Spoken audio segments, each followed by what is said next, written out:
Introduction. We take great pleasure in presenting to the attention of students and investigators of the secret doctrines this little work based upon the world-old Hermetic teachings. There has been so little written upon this subject, notwithstanding the countless references to the teachings in the many works upon the occultism, that the many earnest searchers after the arcane truths will doubtless welcome the appearance of the present volume. The purpose of this work is not the unification of any special philosophy or doctrine, but rather is to give to the students a statement of the truth that will serve to reconcile the many bits of occult knowledge that they may have acquired, but which are apparently opposed to each other, and which often serve to discourage and disgust the beginner in the study. Our intent is not to erect a new temple of knowledge, but rather to place in the hands of the student a master key, with which he may open the many inner doors in the temple of the mystery through the main portals he has already entered. There is no portion of the occult teachings possessed by the world which have been so closely guarded as the fragments of the Hermetic teachings, which have come down to us over the tens of centuries which have elapsed since the lifetime of its great founder Hermes Trismegistus, the scribe of the gods who dwelt in old Egypt in the days when the present race of men was in its infancy, contemporary with Abraham, and if the legends be true, an instructor of that venerable sage Hermes was and is the great central sun of occultism, whose rays have served to illuminate the countless teachings which have been prolongated since his time. All the fundamental and basic teachings embedded in the esoteric teachings of every race may be traced back to Hermes. Even the most ancient teachings of India undoubtedly have their roots in the original Hermetic teachings.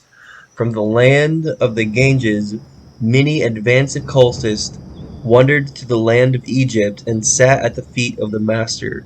From him they obtained the master key, which explained and reconciled their divergent views, and thus the secret doctrine was firmly established.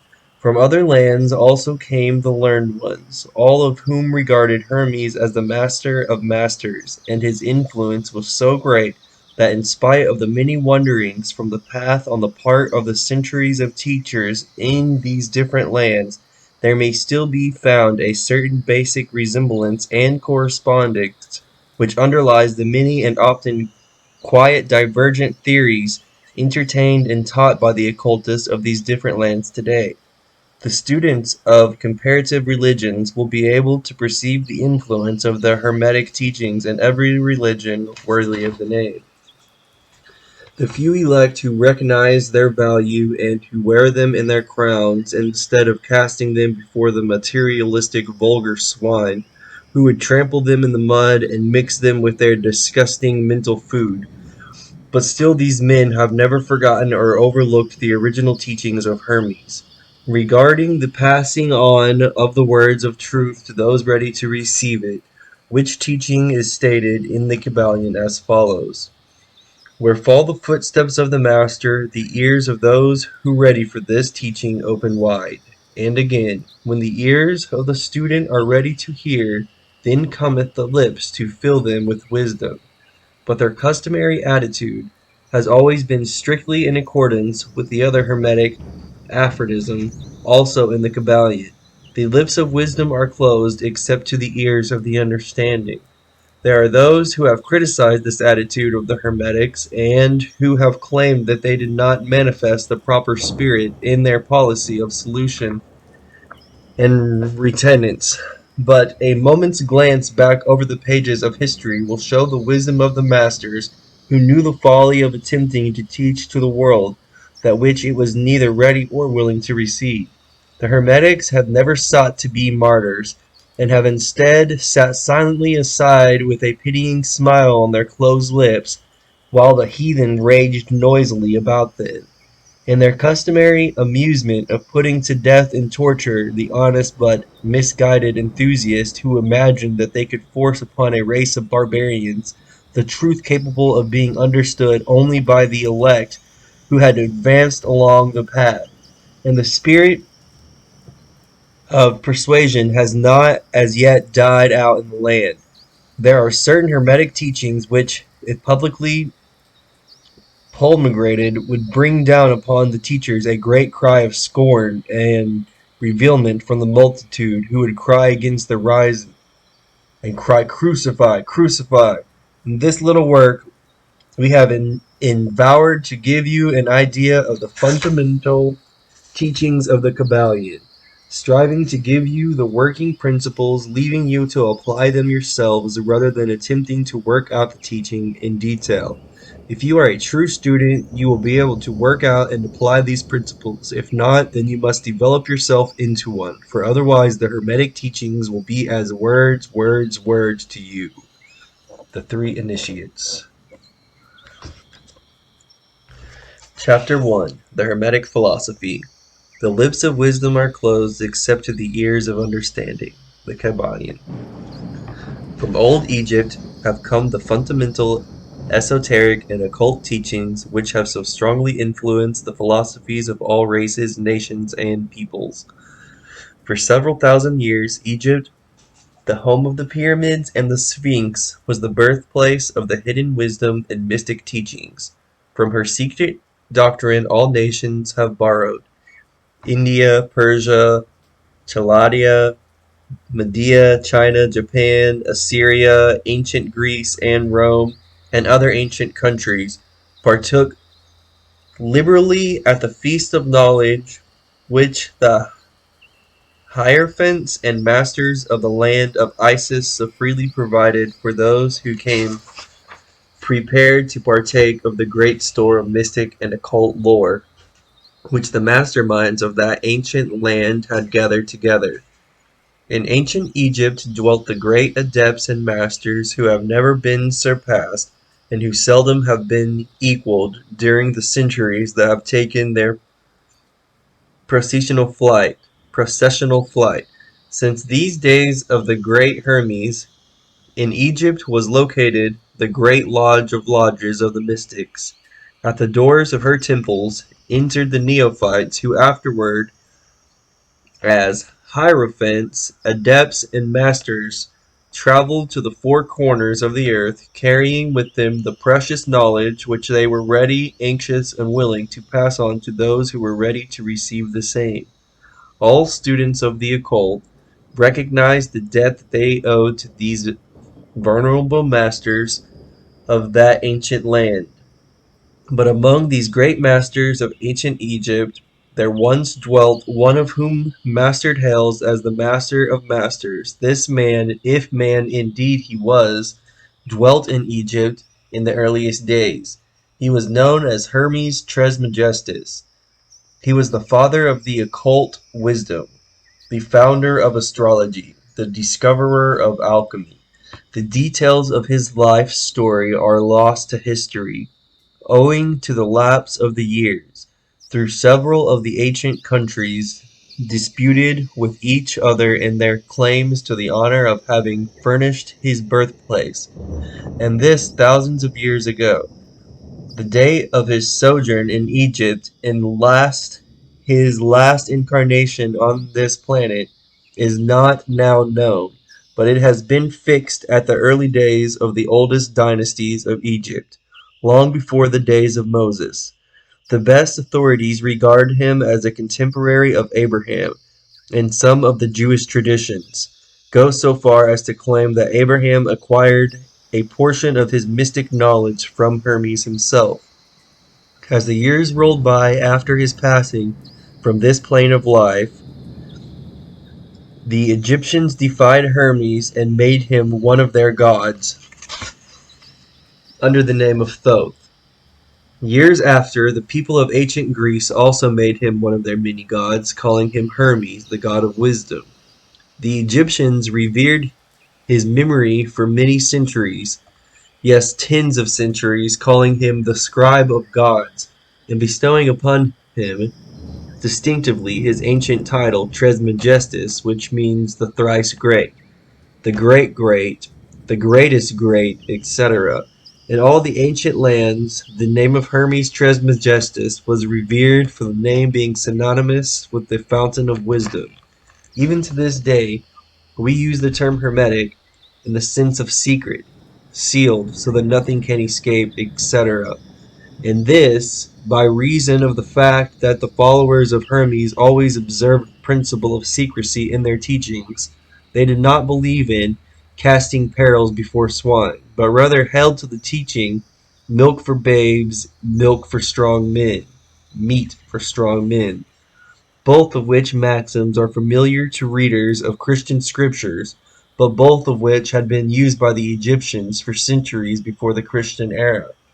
And this policy of careful dissemination and the truth has always characterized the Hermetics even unto the present day.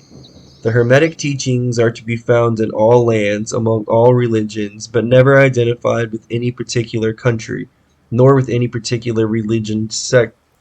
This because of the warning of the ancient teachers against allowing the secret doctrine to become crystallized into a creed. The wisdom of this caution is apparent to all students of history.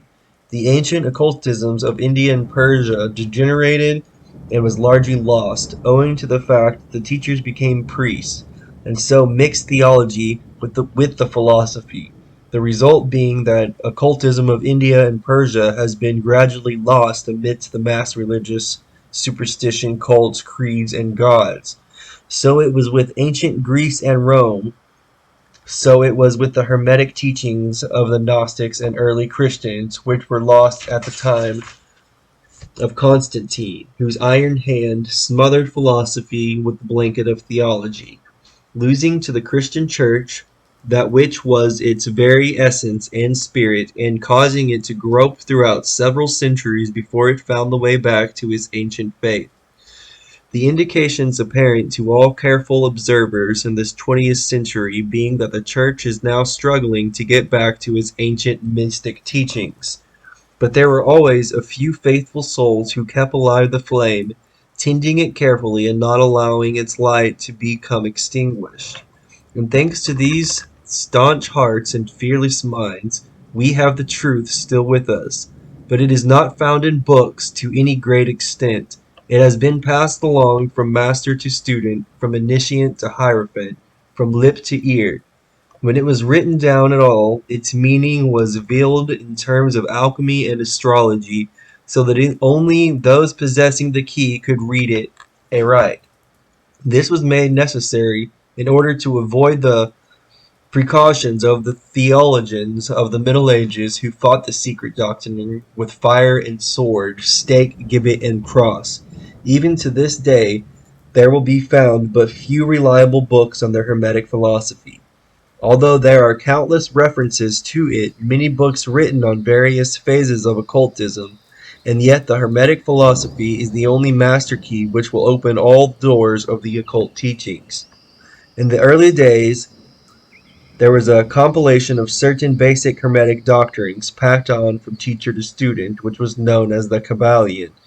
The exact significance and meaning of the term have been lost for several centuries. This teaching, however, is known to many to whom it has descended from mouth to ear, on and on, throughout centuries.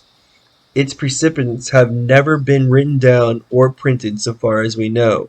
It was merely a collection of maxims, axioms, and precepts which were not understandable to outsiders, but which were readily understood by students after maxioms and precepts had been explained and exemplified by the Hermetic initiates to their neophytes. These teachings really constituted the basic principles of the art of Hermetic alchemy, which, contrary to the general belief, dealt in the mastery of mental forces rather than material elements. The transmutation of one kind of mental vibrations into others instead of the changing of one kind of metal into another. The legends of Philosopher's Stone, which would turn base metal into gold, was an allegory relating to Hermetic philosophy, readily understood by all students of true Hermeticism. In this little book, of which this is the first lesson, we invite our students to examine into the Hermetic teachings as set forth in the Kybalion, and as explained by ourselves, humble students of the teachings, who, while bearing the title of initiates, are still students at the feet of Hermes the Master.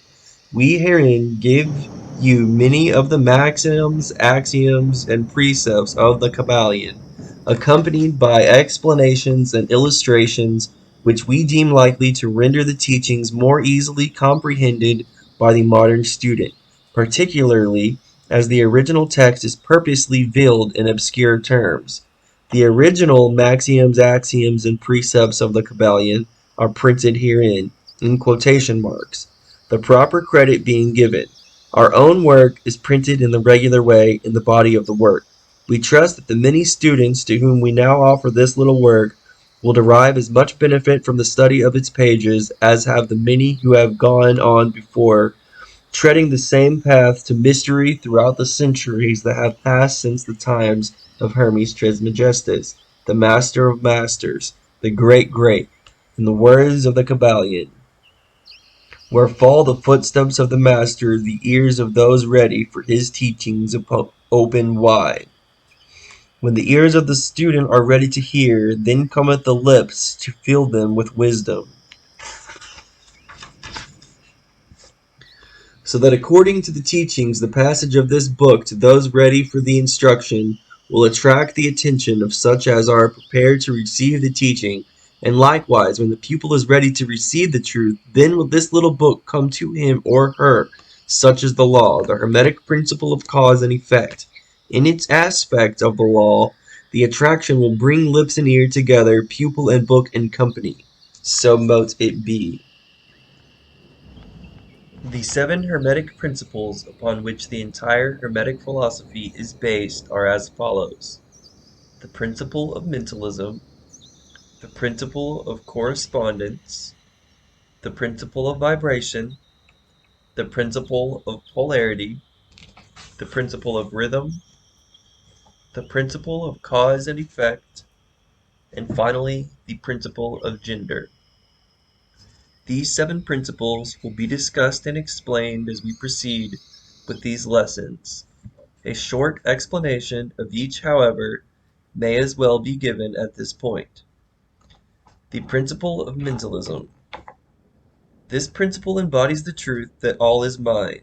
It explains that the all, which is the substantial reality underlying all the outward manifestations and appearances which we know under the terms of the material universe, the phenomenon of life, matter, energy, and in short, all that is apparent to our material senses, is spirit, which in itself is unknowable and undefinable, but which may be considered and thought of as an universal, infinite, living mind. It also explains that all the phenomenal world or universe is simply a mental creation of the all, subject to the laws of created things, and that the universe as a whole and in its parts or units has its existence in the mind of the all, in which mind we live and move and have our being. This principle, by establishing the mental nature of the universe, easily explains all the varied mental and psychic phenomena that occupy such a large portion of the public attention, and which without such explanation are non-understandable and defy scientific treatment. An understanding of this great Hermetic principle of mentalism enables the individual to readily grasp the laws of the mental universe and to apply the same to his well-being and advancement. The Hermetic student is enabled to apply intelligently the great mental laws instead of using them in a haphazard manner. With the master key in his possession, the student may unlock the many doors of the mental and psychic temple of knowledge, and enter the same freely and intelligently. This principle explains the true nature of energy, power, and matter, and why and how all these are subordinate to the mastery of mind. One of the old Hermetic masters wrote, long ages ago, "He who grasps the truth of the mental nature of the universe is well advanced on the path to mastery." And these words are as true today as at the time they were first written. Without this master key, mastery is impossible, and the student knocks in vain at the many doors of the temple. 2. The principle of correspondence.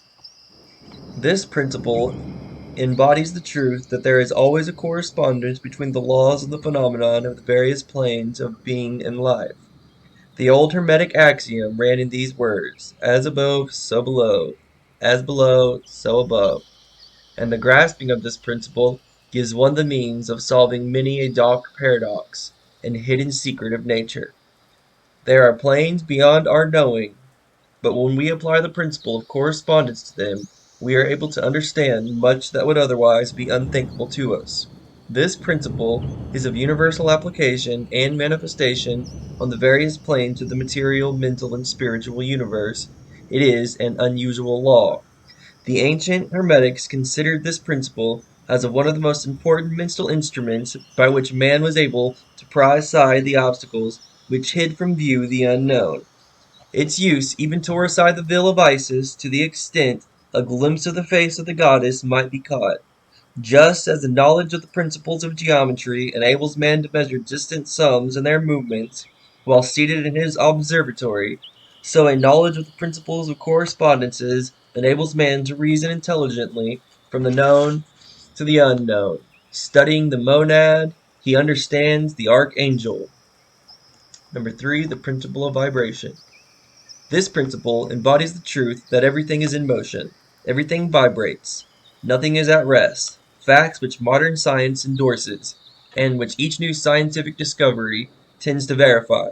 And yet this Hermetic principle was enunciated thousands of years ago by the masters of ancient Egypt.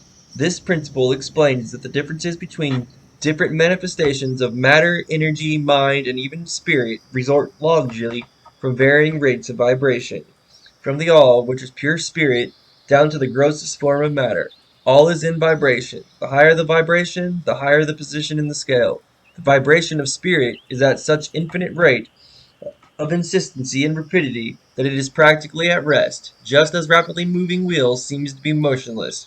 And at the other end of the scale, there are gross forms of matter whose vibrations are so low as to seem at rest. Between these poles, there are millions upon millions of varying degrees of vibration. From the corpuscle and electron, atom, and molecule to worlds and universes, everything is in a vibratory motion. This is also true on the planes of energy and force, which are but varying degrees of vibration, and also on the mental planes, whose states depend upon vibration, and even on to the spiritual planes. An understanding of this principle with the appropriate formulas enables Hermetic students to control their own mental vibrations as well as those of others. The masters apply this principle to the conquering of natural phenomenon in various ways. He who understands the principle of vibration has grasped the scepter of power, says one of the old writers. Number 4, the principle of polarity. This principle embodies the truth that everything is dual, everything has two poles, everything has its pillar of opposites, all of which were old Hermetic axioms. It explains the old paradoxes that have perplexed so many, which have been stated as follows.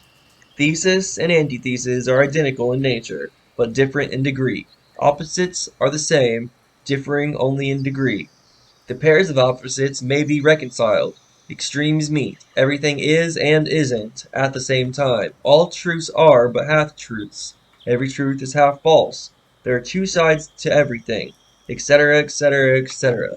It explains that in everything there are two poles or opposite aspects, and that opposites are really only the two extremes of the same thing, with many varying degrees between them. To illustrate, heat and cold, although opposites, are really the same thing, the differences consisting merely of degrees of the same thing. Look at your thermometer and see if you can discover where heat terminates and cold begins. There is no such thing as absolute heat or absolute cold. These two terms, heat and cold, simply indicate varying degrees of the same thing, and that same thing which manifests as heat and cold is merely a form, variety, and rate of vibration. So heat and cold are simply two poles of that which we call heat, and the phenomenon attendant thereupon are manifestations of the principle of polarity. The same principle manifests in the case of light and darkness, which are the same thing, the differences consisting of varying degrees between the two poles of the phenomenon. Where does darkness leave off and light begin? What is the difference between large and small? between hard and soft, between black and white, between sharp and dull, between noise and quiet, between high and low, between positive and negative. The principle of polarity explains these paradoxes, and no other principle can supersede it. The same principle operates on the mental plane. Let us take a radical and extreme example of that: love and hate, two mental states apparently totally different. And yet, there are degrees of hate and degrees of love, and a middle point, in which we use the terms like or dislike, which shade into each other so gradually that sometimes we are at loss to know whether we like or dislike or neither. And all are simply degrees of the same thing, as you will see, if you will but think a moment.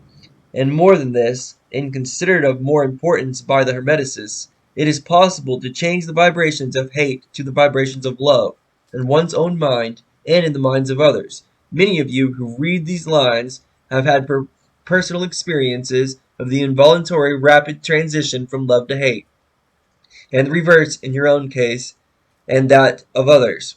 And you will therefore realize the possibilities of this being accomplished by the use of will, by means of the Hermetic formulas, good and evil are but the poles of the same thing, and the Hermeticist understands the art of transmuting evil into good by means of an application of the principle of polarity. In short, the art of polarization becomes a phase of mental alchemy, known and practiced by the ancient and modern Hermetic masters. An understanding of the principle will enable one to change his own polarity, as well as that of others, if he will devote the time and study necessary to master the art.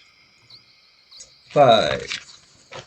The principle of rhythm. This principle embodies the truth that in everything there is manifested a measured motion, to and fro, a flow and inflow, a swing backwards and forward, and pendulum-like movement, a tide-like and flow, a high tide and low tide, between the two poles which exist in accordance with the principle of polarity. Described a moment ago, there is always an action and a reaction, an advance and retreat, a rising and sinking. This is the affairs of the universe: suns, worlds, men, animals, mind, energy, and matter. This law is manifest in the creation and destruction of worlds, in the rise and fall of nations, in the life of all things, and finally in the mental states of man. And it is with this latter that the Hermeticists find the understanding of the principle most important. The Hermeticists have grasped the principle, finding its universal application, and have also discovered certain means to overcome its effects in themselves by the use of the appropriate formulas and methods. They apply the mental law of neutralization. They cannot annul the principle or cause it to cease its operation, but they have learned how to escape its effects upon themselves to a certain degree, depending upon the mastery of the principle. They have learned how to use it instead of being used by it. In this and similar methods consists the art of the Hermeticists. The master of the Hermetics polarizes himself at the point at which he desires to rest, and then neutralizes the rhythmic swing of the pendulum which would tend to carry him to the other pole. All individuals who have attained any degree of self-mastery do this to a certain degree, more or less unconsciously, but the master does this consciously, and by the use of his will, and attains a degree of poise and mental firmness almost impossible of belief on the part the masses, who are swung backward and forward like a pendulum. This principle and that of polarity have been closely studied by the Hermeticists, and the methods of counteracting, neutralizing, and using these form an important part of the Hermetic mental alchemy. 6. The principle of cause and effect. This principle embodies the fact that there is a cause for every effect, an effect from every cause. It explains that everything happens according to law, that nothing ever merely happens, that there is no such thing as chance, that while there are various planes of cause and effect, the higher dominating the lower planes, still nothing ever entirely escapes the law. The Hermeticists understand that the art and methods of rising above the ordinary plane of cause and effect to a certain degree, and by mentally rising to a higher plane, they become causers instead of effects. The masses of people are carried along, obedient to environment, to wills and desires of others stranger than themselves, hereditary, suggestion, and other outward causing movements them about like pawns on the chessboard of life. But the masters, rising to the plane above, dominate their moods, characteristics, qualities, and powers, as well as the environment surrounding them, and become movers instead of pawns. They help to play the game of life instead of be played and moved about by other wills and environment.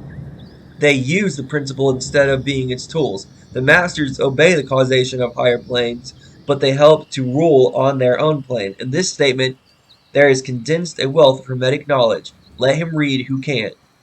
The principle of gender. Number 7. The principle of gender embodies the truth that there is a gender manifested in everything, the masculine and feminine principles ever at work. This is true not only of the physical plane, but of the mental and even the spiritual planes. On the physical plane, the principle manifests as sex. On the higher planes, it takes higher forms, but the principle is ever the same. No creation, physical, mental, or spiritual, is possible without this principle. An understanding of its laws will throw light on many a subject that has perplexed the minds of men. The principle of gender works ever in the direction of generation, regeneration, and creation. Everything and every person contains the two elements of principles, or this great principle within it, him or her. Every male thing has a female element also. Every female contains also the male principle. If you would understand the philosophy of mental and spiritual creation, generation, and regeneration, you must understand and study this Hermetic principle. It contains the solution of many mysteries of life. We caution you that this principle has no reference to the many base and degrading lustful theories, teachings, and practices which are taught under fanciful titles, and which are prostitution of the great natural principle of gender. Such base revivals of the ancient infamous forms of phallicism tend to ruin mind, body, and soul, and the Hermetic philosophy has never sounded the warning note against these degraded teachings, which tend towards lust, licentiousness, and perversion of nature's principles. If you seek such teachings, you must go elsewhere for them. Hermeticism contains nothing for you along these lines. To the pure, all things are pure. To the base, all things are base.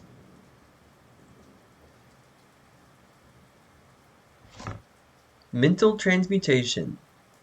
As we have stated, the Hermeticists were the original alchemists, astrologers, and psychologists, Hermes having been the founder of the school of thought.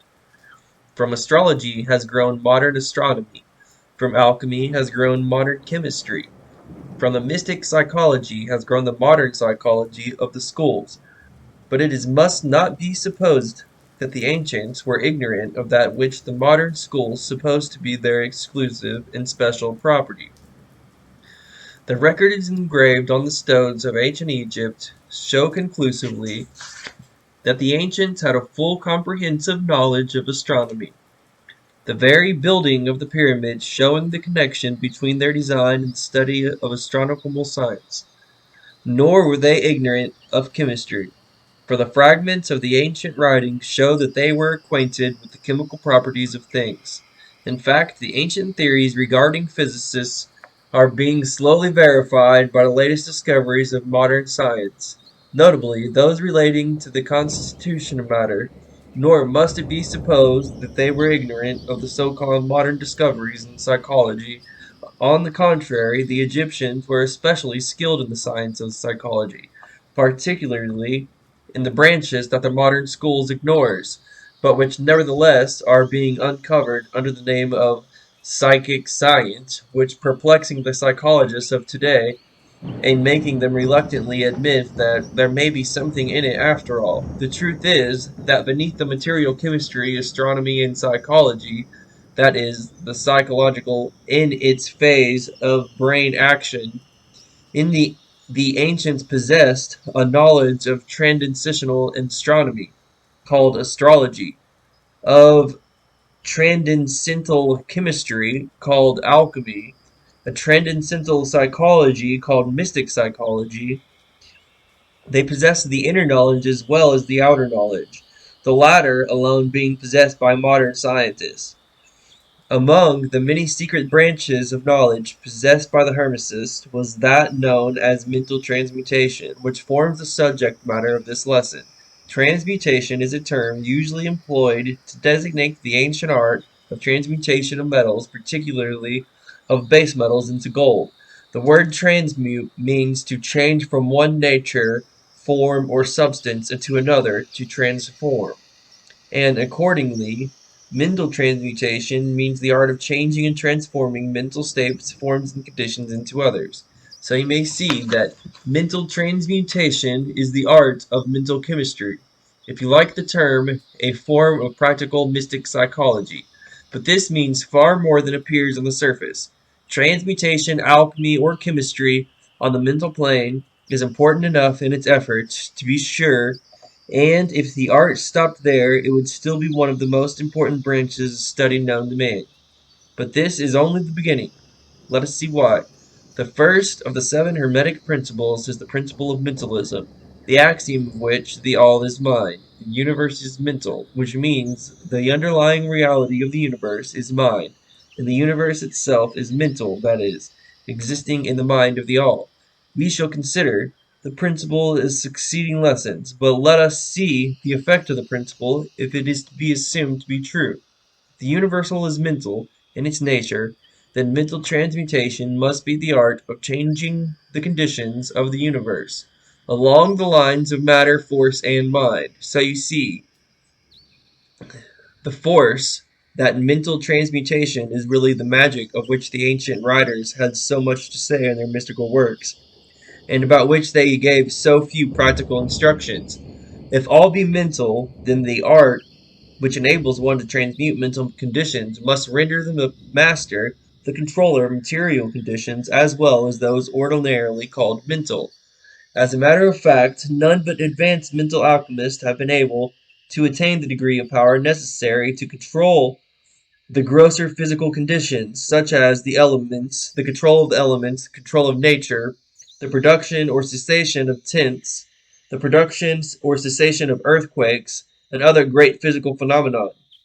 But that such men have existed, and do exist today, is a matter of earnest belief to all advanced occultists of all schools. That the masters exist and have these powers, the best teachers assure their students, having had experiences which justify them in such belief and statements. These masters do not make public exhibitions of their powers, but seek seclusion from the crowds of men, in order to better work their way along the path of attainment. We mention their existence at this point merely to call your attention to the fact that their power is entirely mental and operates along the lines of the higher mental transmutation, under the Hermetic principle of mentalism. The universe is mental. But students and hermeticists of lesser degree than masters, the initiates, and teachers are able to freely work along the mental plane. And mental transmutation, in fact, that we all call psychic phenomenon, mental influence, mental science, new thought phenomenon, etc., operates along the same general lines. For there is but one principle involved, no matter by what name the phenomenon be called. The student and practitioner of mental transmutation works among the mental plane, transmuting mental conditions, states, etc., into others, according to various formulas more or less efficacious. The various treatments, affirmations, denials, etc., of the school of mental science are but formulas, often quite imperfect to unscientific, of the Hermetic art. The majority of the modern practitioners are quite ignorant compared to the ancient masters, for they lack the fundamental knowledge upon which the work is based.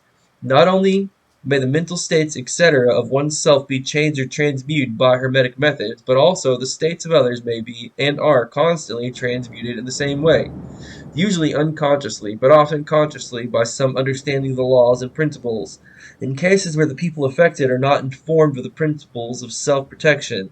And more than this, as many students and practitioners of modern mental science know, every material condition, depending upon the minds of other people, may be changed or transmuted in accordance with the earnest desire, will, and treatments of person desiring change conditions in life. The public are so generally informed regarding these things at present that we do not deem it necessary to mention the same at length, our purpose at this point being merely to show the Hermetic principle and art underlying all these various forms of practice, good and evil, for the force can be used in opposite directions according to the Hermetic principles of polarity. In this little book, we shall state the basic principles of mental transmutation, that all who read may grasp the understanding principles, and all thus who possess the master key that will unlock the many doors of the principle of polarity. We shall now proceed to a consideration of the first of the Hermetic seven principles in the principle of mentalism, in the which is explained the truth that the all is mind, the universe is mental, in the words of the Kybalion. We ask the close attention and carefully study of this great principle on the other part of our students, for it is really the basic principle of the whole Hermetic philosophy and of the Hermetic art of mental transmutation. The all. Substance mean that which underlies all outward manifestations. The essence, the essential reality, the thing in itself, etc. Substantial means actually existing, being the essential element, being real, etc. Reality means the state of being real, true, enduring, valid, fixed, permanent, actual, etc. Under and behind all outward appearances or manifestations, there must always be a substantial reality. This is the law. Man, considering the universe, of which he is a unit, sees nothing but change in matter, forces, and mental states. He sees that nothing really is, but everything is becoming and changing. Nothing stands still. Everything is being born, growing, dying. The very instant a thing reaches its height, it begins to decline.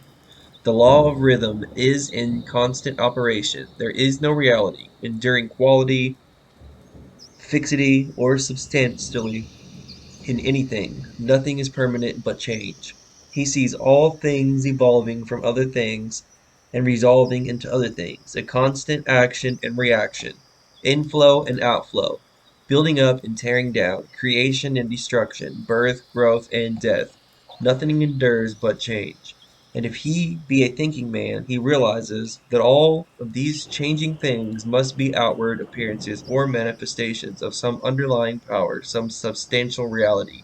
All thinkers in all lands and in all times have assumed the necessity for perpetuating the existence of the substantial reality. All philosophies worthy of the name have been based upon this thought. Men have given to this substantial reality many names.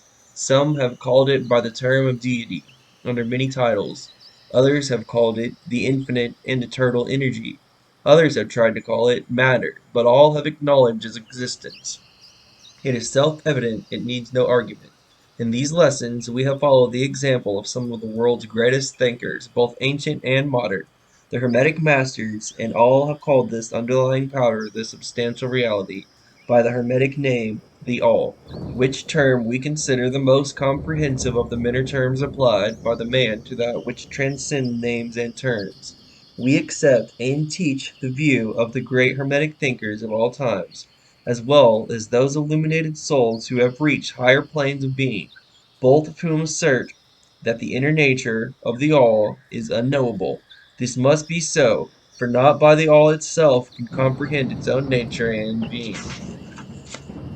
The Hermeticists believe and teach that the All in itself is and must ever be unknowable. They regard all theories, guesses, and speculations of the theologians and metaphysicians regarding the inner nature of the All as but the childish efforts of mortal minds to grasp the secret of the infinite. Such efforts have always failed and will always fail from the very nature of the task. One per such inquiries travels round and round in the labyrinth of thought, until he is lost to all sane reasoning, action, or conduct, and is utterly unfitted for the work of life. He is like the squirrel which fractionally runs round and round the circling treadmill wheel of his cage, travelling ever and yet reaching nowhere, at the end a prisoner still, and standing just where he started.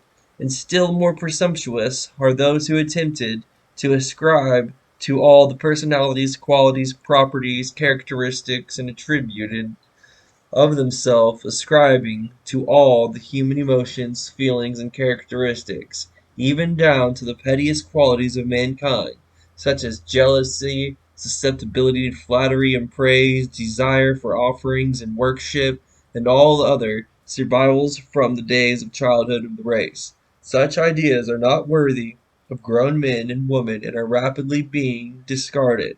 At this point, it may be proper for me to state then we make a distinction between religion and theology, between philosophy and metaphysics.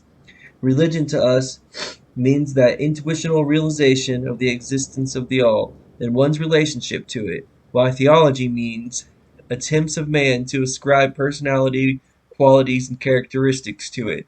Their theories regarding its affairs, will, desire, plans, and designs, and their assumption of office of middlemen between the all and the people.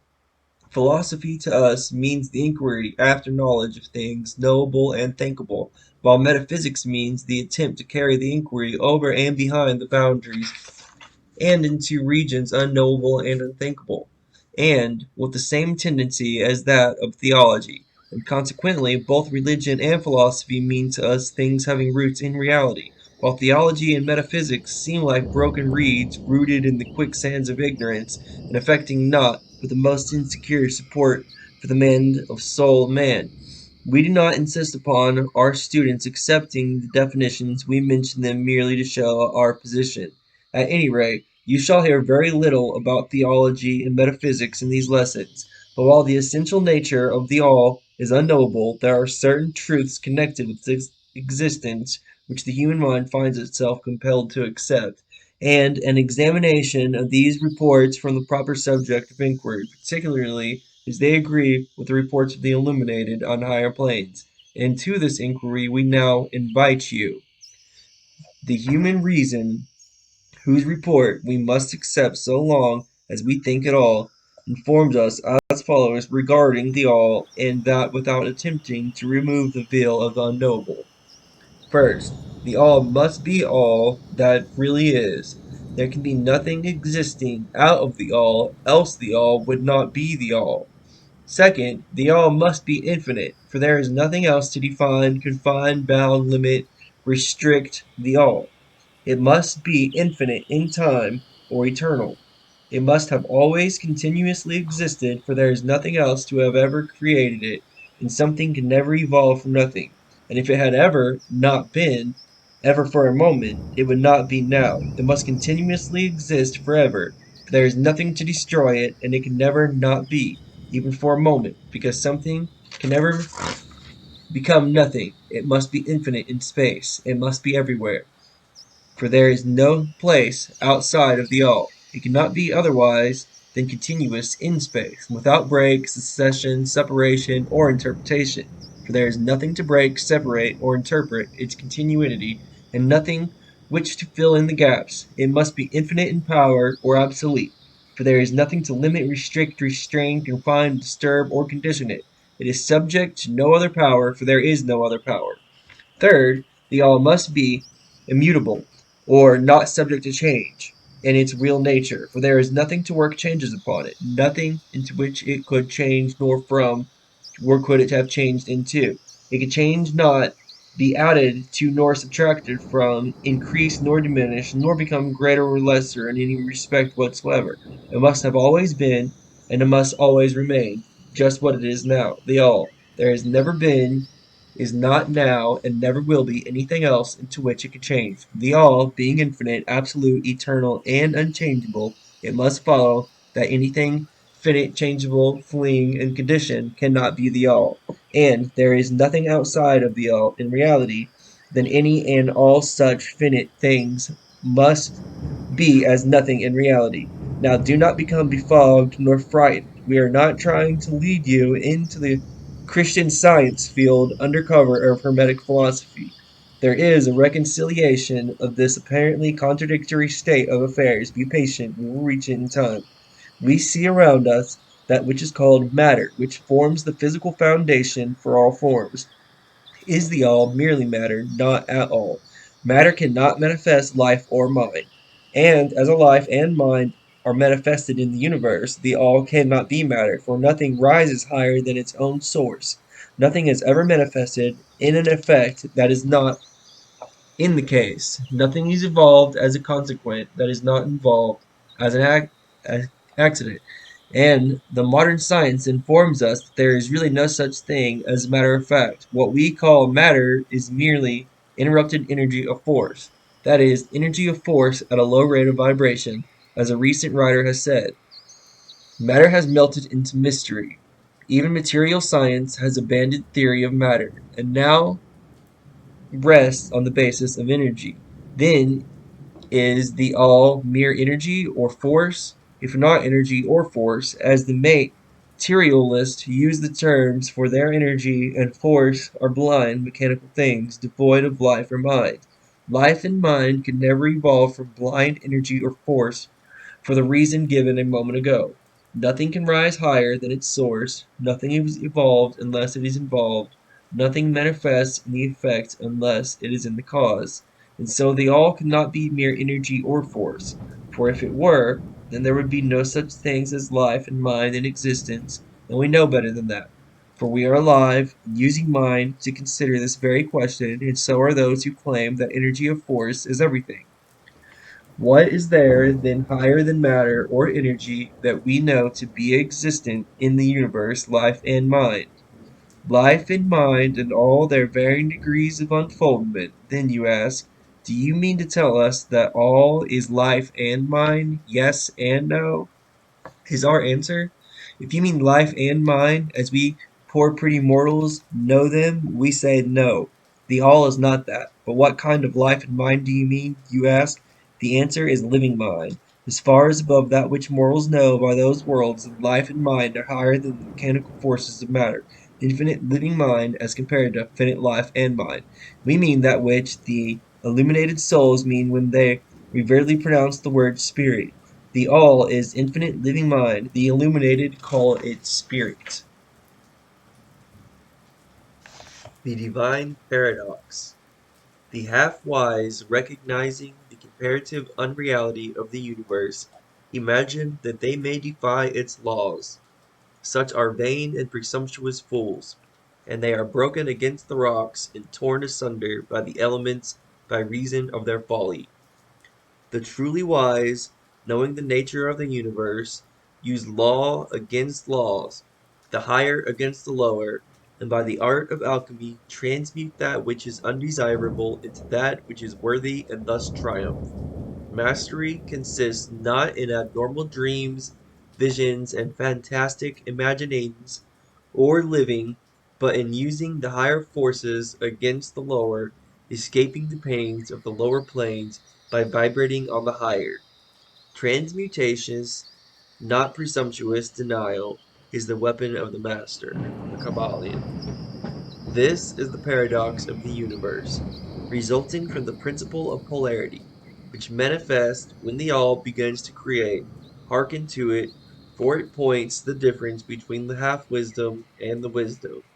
While to the infinite all, the universe, its laws, its powers, its life, its phenomenon, are things witnessed in the state of meditation or dream, yet to all that is finite, the universe must be treated as real in life and action, and thought must be leased thereupon accordingly. Although, with an ever understanding of the higher truth, each according to its own plane and laws, were the all to imagine that the universe were indeed reality, then woe to the universe, for there would be then no escape from the lower to the higher, divinward. Then would the universe become a 50 and progress would become impossible. And if man, owning to half wisdom, acts and lives and thinks of the universe as merely a dream, akin to his own finite dreams, then indeed does it so become for him, and like a sleepwalker he stumbles ever around in a circle, making no progress, and being forced into an awakening, at last, by his falling bruised and bleeding over the natural laws which he ignored.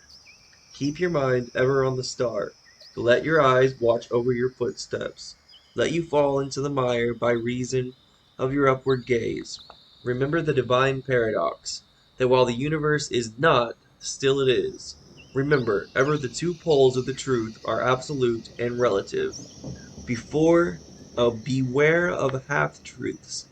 What Hermeticists know as the law of paradox is an aspect of the principle of polarity. The Hermetic writings are filled with references to the appearance of paradox and the consideration of the problems of life and being. The teachers are constantly warning their students against the error of admitting the other side of any question. and their warnings are particularly directed to the problems of which the absolute and the relative, which perplex all students of philosophy, and which cause so many to think and act contrary to what is generally known as common sense. And we can caution all students to be sure to grasp the divine paradox of the absolute and relative, lest they become entangled in the mire of the half-truth. With this in view, this particular lesson has been reading. Read it carefully. The first thought that comes to thinking man after he realizes the truth that the universe is a mental creation of the all is that the universe and all that it contains is a mere illusion, an unreality against which ideas and instincts revolt.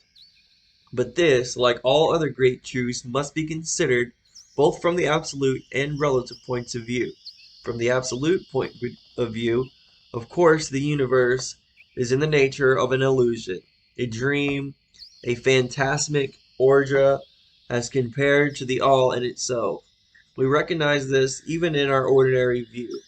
For we speak of the world as a fleeting show, that comes and goes, is born and dies. For the element of impermanence in change, finiteness, and unsustainability must ever be connected with the idea of a created universe.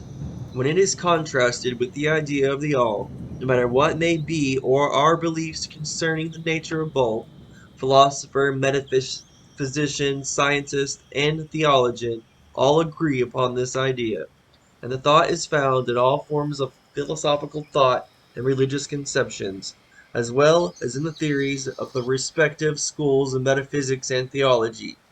So the Hermetic teachings do not preach the unsustainability of the universe in any stronger terms than those more familiar to you, although their presentation of the subject may seem somewhat more startling.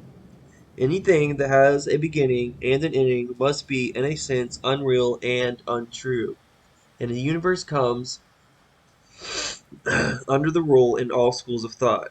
From the absolute point of view, there is nothing real except the all, no matter what terms we may use in thinking of or disguising the subject, whether the universe be created of matter or whether it be a mental creation in the mind of the all. It is substantial, non-enduring, a thing of time, space, and change. We want you to realize this fact thoroughly before you pass judgment on the Hermetic conception of the mental nature of the universe. Think over any and all of the other conceptions and see whether this be not true of them. But the absolute point of view shows merely one side of the picture. The other side is the relative one. Absolute truth has been defined as things as mind of God knows them, while relative truth is things as the highest reason of man understands them. And so while to the all the universe must be unreal and illusionary, a mere dream or result of meditation nevertheless, to the finite minds forming a part of that vast universe and viewing it through the mortal facilities, the universe is very real indeed and must be so considered. In recognizing the absolute view, we must not make the mistake of ignoring or denying the fact that the phenomena of the universe, as they present themselves to our mortal facilities, we are not the all, remember. To take familiar illustrations, we all recognize the fact that the matter exists to our senses. We will fail badly if we do not.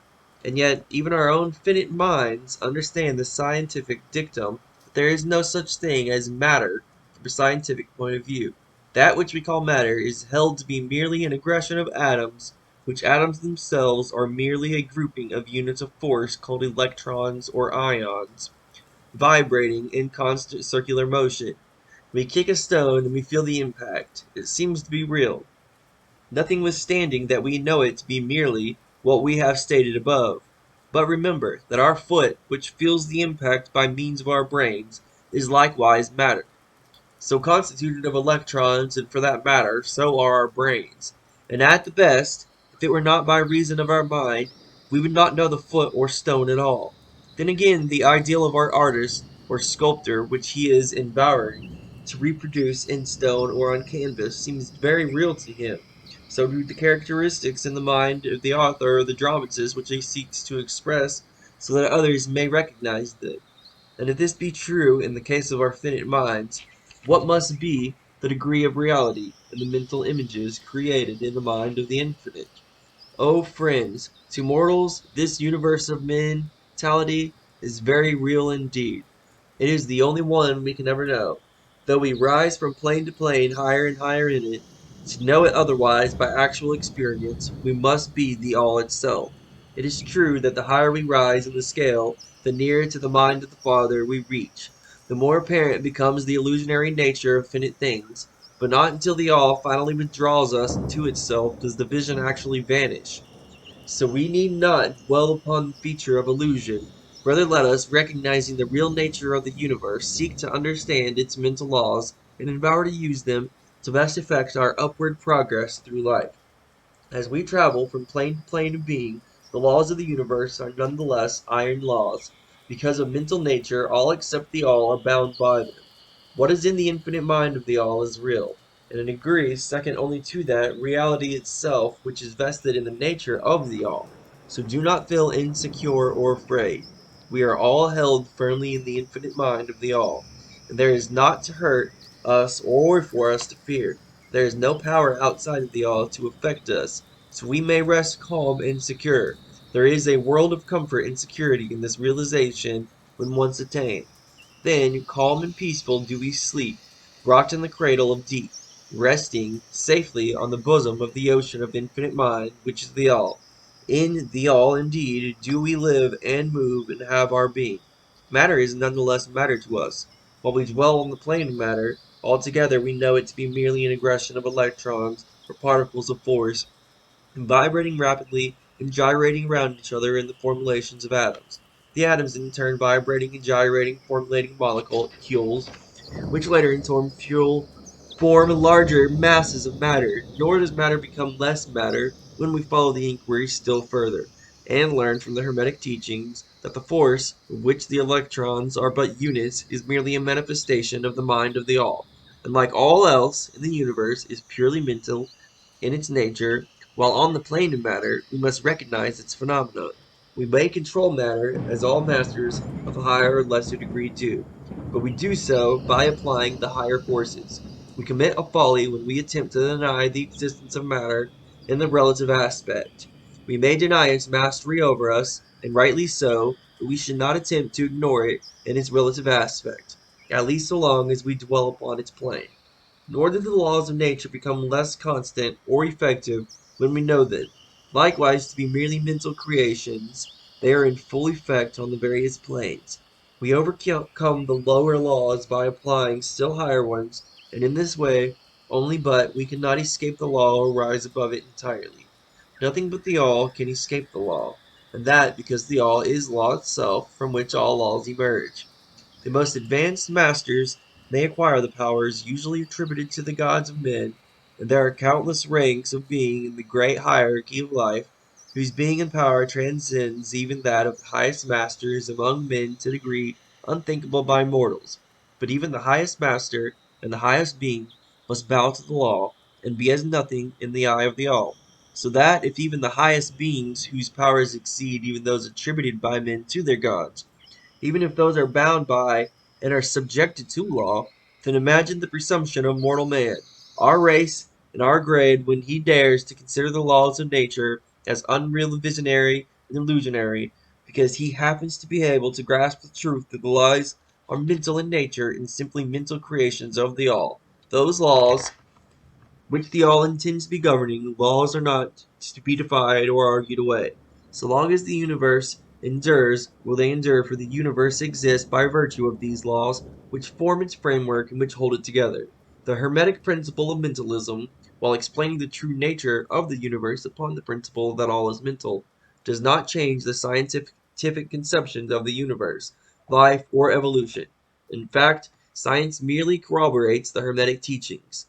The latter merely teaches that the nature of the universe is mental, while modern science has taught that it is material or of that it is energy at the last analysis. The Hermetic teachings have no fault to find with Hubert Spencer's basic principle, which postulates the existence of an infinite and eternal energy from which all things proceed. In fact, the Hermeticists recognize in Spencer's philosophy the highest outside statement of the workings of the natural laws that have ever been promulgated, and they believed Spencer to have been a reincarnation of the ancient philosopher who dwelt in the ancient Egypt thousands of years ago, and who later incarnated as Herodotus, the Grecian philosopher who lived BC 500, and they regarded this statement of the infinite and eternal energy as directly in the line of the Hermetic teachings, always with the addition of their own doctrine that his energy is the energy of the mind of the all. With the master key of the Hermetic philosophy, the student of Spencer will be able to unlock many doors of the inner philosophical conceptions of the great English philosopher, whose work shows the results the preparation of his previous incarnations.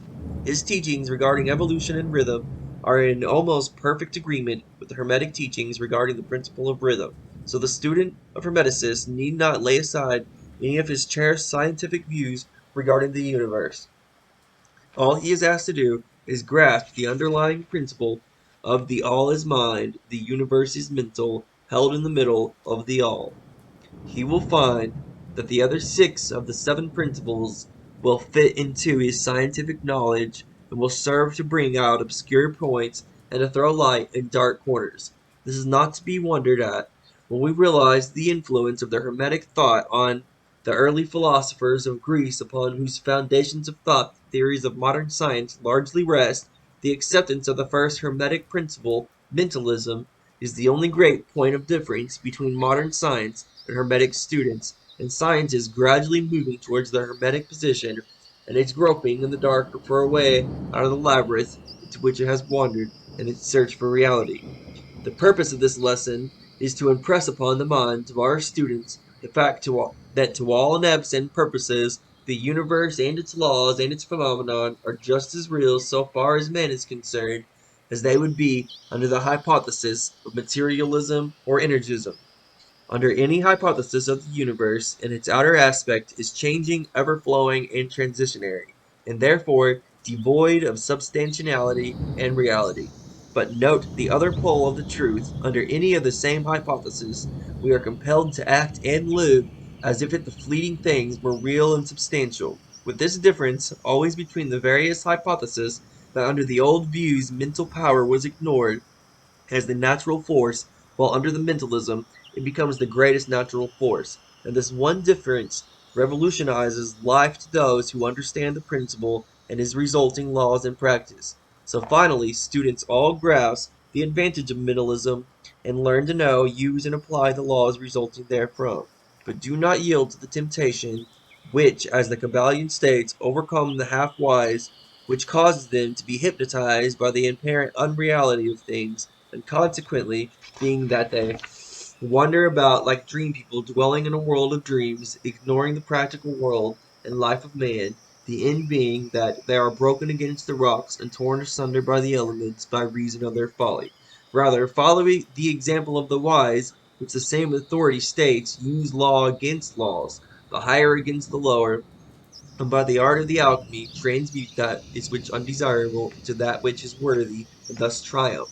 Following the authority, let us avoid the half wisdom, which is folly, which ignores the truth that mastery consists not in abnormal dreams, visions, and fantastic imaginings, or living, but in the using the higher forces against the lower, escaping the pains of the lower planes by vibrating on the higher.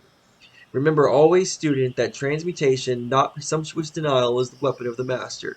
The above quotations are from the Kybalion and are worthy of being committed to memory by the students. We do not live in a world full of dreams, but in a universe which, while relative, is real so far as our own lives and actions are concerned.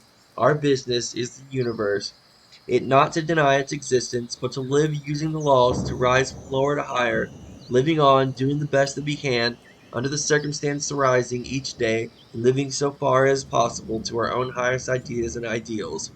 The true meaning of life is not known to men on this plane, if indeed to any, but the highest authorities and our own intuitions teaching us that we will make no mistake in living up to the best that is in us, so far as impossible, in realizing that the universal tendency in the same direction, in spite of apparent evidences to the contrary. We are all on the path, and the road leads upward to ever with frequent resting places. Read the message of the Kybalion, and followed the example of the wise, avoiding the mistake of the half-wise, who perished by reason of their folly. The great second Hermetic principle embodies the truth that there is a harmony, agreement, and correspondence between the several planes of manifestation, life, and being. This truth is a truth because all that is included in the universe emanates from the same source, and the same laws, principles, and characteristics apply to each unit or combination of units of activity, as each manifests its own phenomenon upon its own plane. For the purpose of convenience of thought and study, the Hermetic philosophy considers that the universe may be divided into three great classes of phenomena, known as the three great planes, namely, the great physical plane, the great mental plane, and the great spiritual plane. These divisions are more or less artificial or arbitrary, for the truth is that all of these three divisions are but ascending degrees of the great scale of life, the lowest point of which is undifferentiated matter and the highest point that of spirit, and moreover, the different planes shade into each other, so that no hard and fast division may be made between the higher phenomenon of the physical and the lower of the mental, or between the higher of the mental and the lower of the physical. In short, the three great planes may be regarded as the three great groups of degrees of life manifestation. While the purpose of this little book do not allow us to enter into an extended discussion of or explanation of the subject of these different planes, still we think it well to give a general description of the same at this point.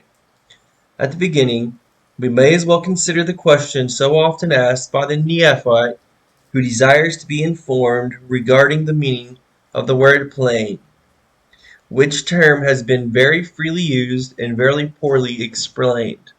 In many recent works upon the subject of occultism, the question is generally about as follows: is a plane a place having dimensions, or is it merely a condition or state? We answer, no, not a place nor ordinary dimension of space, and yet more than a state or condition. It may be considered as a state or condition, and yet the state or condition is a degree of dimension, in a scale subject to measurement. Somewhat paradoxical, is it not? But let us examine the matter. A dimension, you know, is a measure in a straight line, relating to measure, etc. The ordinary dimensions of space are length, breadth, and height, perhaps length and breadth, height, thickness, or circumference. But there is another dimension of created things or measure in a straight line, known to occultists and to scientists as well, although the latter have not yet applied the term dimension to it. This new dimension, which, by the way, is the much speculated about fourth dimension, is the standard used in determining the degree or planes. This fourth dimension may be called the dimension of vibration. It is a fact well known to modern science, as well as to the Hermeticists who have embodied the truth in their third Hermetical principle, that everything is in motion, everything vibrates, nothing is at rest. From the highest manifestation to the lowest, everything and all things vibrate. Not only do they vibrate at different rates of motion, but as in different directions and in different manner.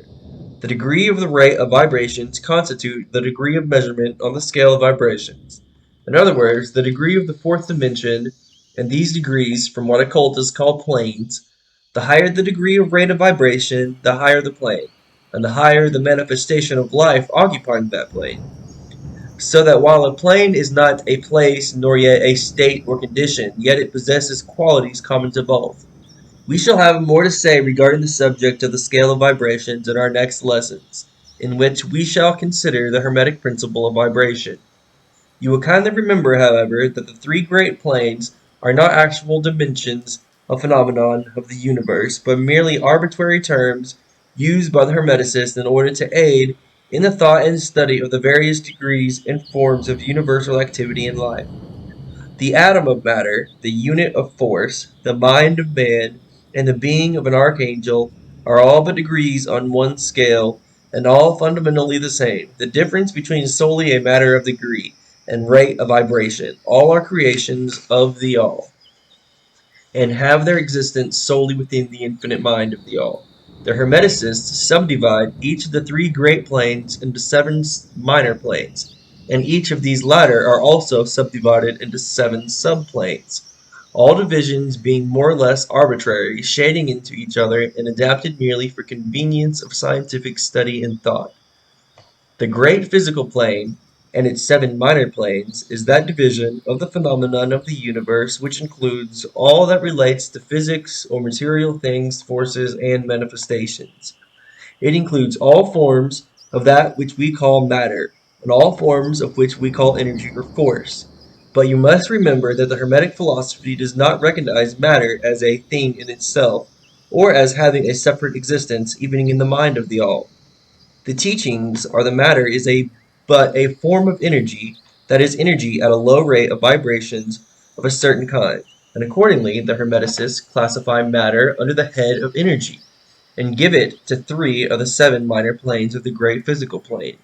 These seven minor physical planes are as follows: 1. The plane of matter, or A. The plane of matter B is 2. The plane of matter C is 3. The plane of ethereal substance is 4, the plane of energy A is 5, the plane of energy B is 6, and the plane of energy C is 7. The plane of matter A comprises the forms of matter in its form of solids, liquids, and gases, as generally recognized by the textbooks on physics. The plane of matter B comprises certain higher and more subtle forms of matter, of the existence of which modern science is but now recognizing the phenomenon of radiant matter, in its phases of radium, etc., belonging to the lower subdivision to this minor plane. The plane of matter C comprises forms of the most subtle and tenuous matter, the existence of which is not suspected by ordinary scientists. That plane of ethereal substance comprises that which science speaks of as the ether, a substance of extreme tenuity and elasticity pervading all universal space, and acting as a medium for the transmission of waves of energy such as light, heat, electricity, etc. This ethereal substance forms a connecting link between matter, so-called, and energy, and partakes of the nature of each. The Hermetic teachings, however, instruct that this plane has seven subdivisions, as have all of the minor planes, and that, in fact, there are seven aethers instead of but one. Next, above the plane of ethereal substance, comes the plane of energy, A, which comprises the ordinary forms of energy known to science, its seven subplanes being respectively heat, light, magnetism, electricity, and attraction, including gravitation, cohesion, chemical affinity, etc., and several other forms of energy indicated by scientific experiments but not as yet named or classified. The plane of energy B comprises seven subplanes of higher forms of energy not as yet discovered by science, but which have been called nature's finer forces, and which are called into operation in manifestations of certain forms of mental phenomenon, and by which such phenomenon becomes possible. The plane of energy C comprises seven subplanes of energy so highly organized that it bears many of the characteristics of life, but which is not recognized by the minds of men or the ordinary plane of development. Being available for the use on beings of the spiritual plane alone, such energy is unthinkable to ordinary man, and may be considered to almost as the divine power. The beings employing the same are as gods, compared even to the highest human types known to us. The great mental plane comprises those forms of living things known to us in ordinary life, as well as certain other forms not so well known, except to the occultists.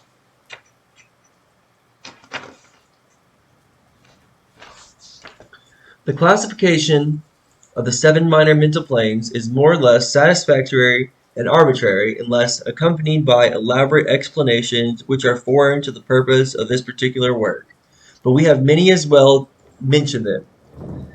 They are as follows: 1. The plane of mineral mind, the plane of elemental mind, the plane of plant mind, the plane of elemental mind, the plane of animal mind, the plane of elemental mind, and the plane of human mind. The plane of mineral mind comprises the states or conditions of the units or entities or groups and combinations are the same, which animate the forms known to us as minerals, chemicals, etc. These entities must not be confounded with the molecules, atoms, and corpuscles themselves, the latter being merely the material bodies or forms of these entities, just as a man's body is but his material form and not himself. These entities may be called souls in one sense, and are living beings of a low degree of development, life, and mind, just a little more than the units of living energy which comprise the higher subdivisions of the highest physical plane. The average mind does not generally attribute the possession of mind, soul, or life to the mineral kingdom, but all occultists recognize the existence of the same, and modern science is rapidly moving forward to the point of view of the Hermetic in this respect. The molecules, atoms, and corpuscles have their loves and hates, likes and dislikes, attractions and repulsions, affinities and non-affinities, etc.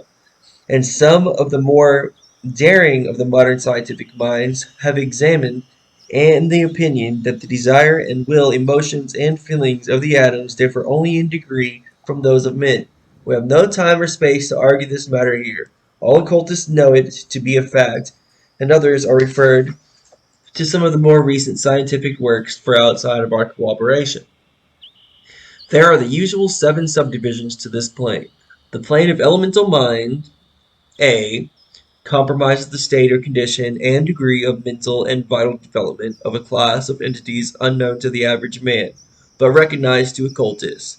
They are invisible to the ordinary senses of man, but nevertheless exist and play their part of the drama of the universe. Their degree of intelligence is between that of the mineral and chemical entities on the one hand, and of the entities of the plant kingdom on the other. There are 7 subdivisions to this plane also. The plane of plant mind, in its 7 subdivisions, comprises the states or conditions of the entities comprising the kingdoms of the plant world, the vital and mental phenomenon of which is fairly well understood by the average intelligent person, made new and understanding scientific works regarding mind and life in plants, having been published during the last decade. Plants have life, mind, and souls, as well as have the animals man and superman. The plane of elemental mind, B, in its 7 subdivisions, comprises the states and conditions of a higher form of elemental or unseen entities, playing their part in the general work of the universe. The mind and life of which form a part of the scale between the plan, plane of plant mind and the plane of animal mind, the entities partaking of the natural or both. The plane of animal mind and its 7 subdivisions comprises the states and conditions of the entities, beings, or souls animating the animal forms of life familiar to us all.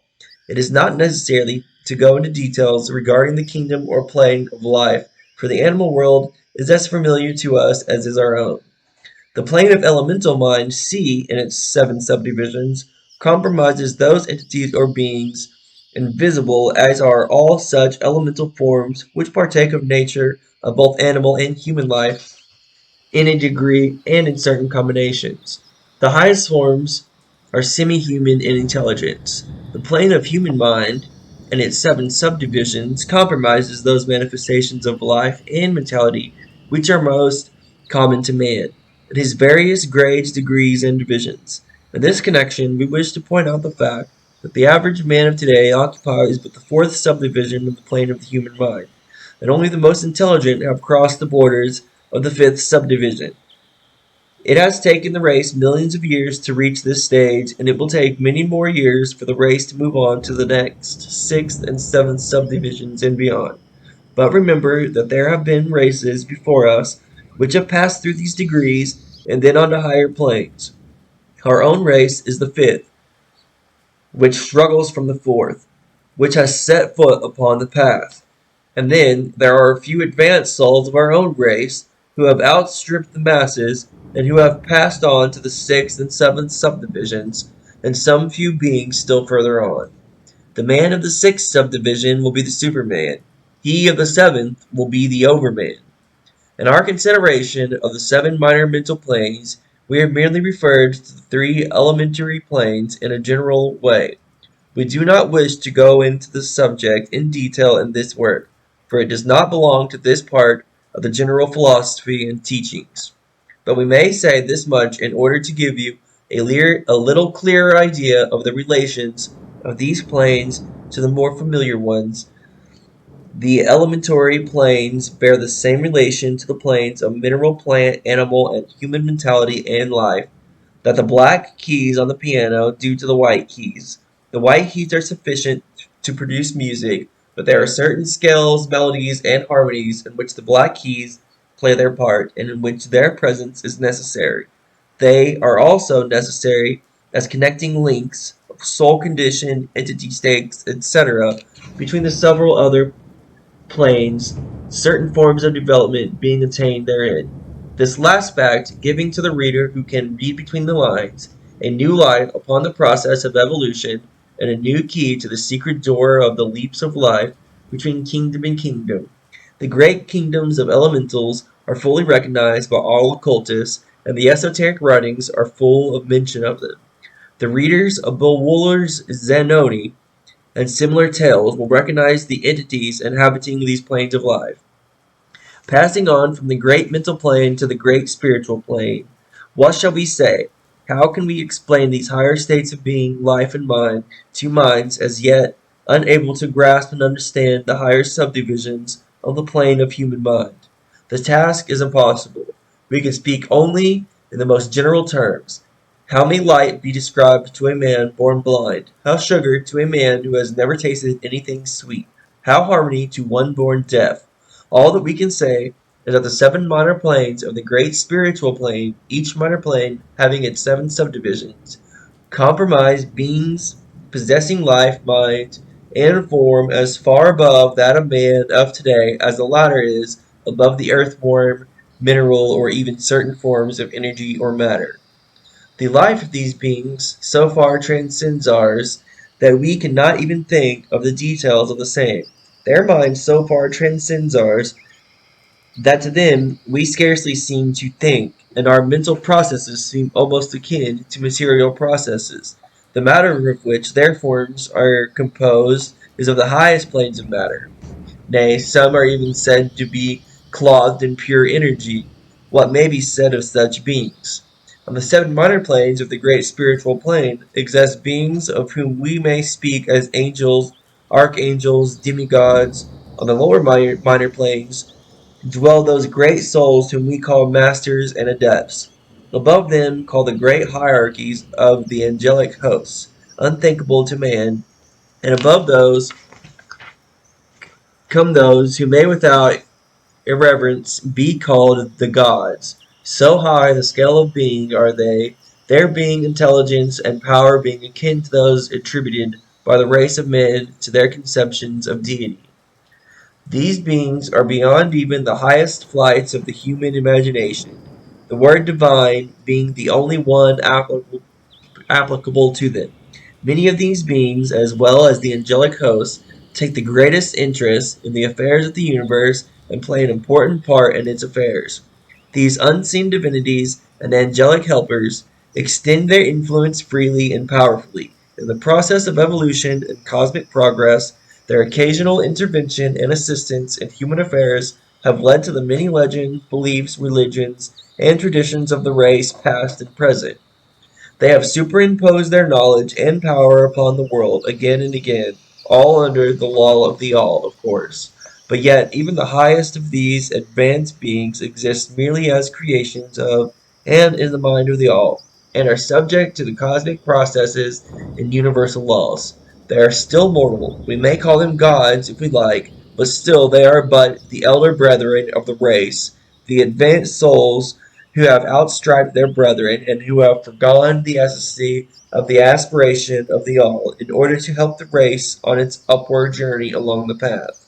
But they belong to the universe, and are subject to its conditions. They are mortal, and their plane is below that of absolute spirit.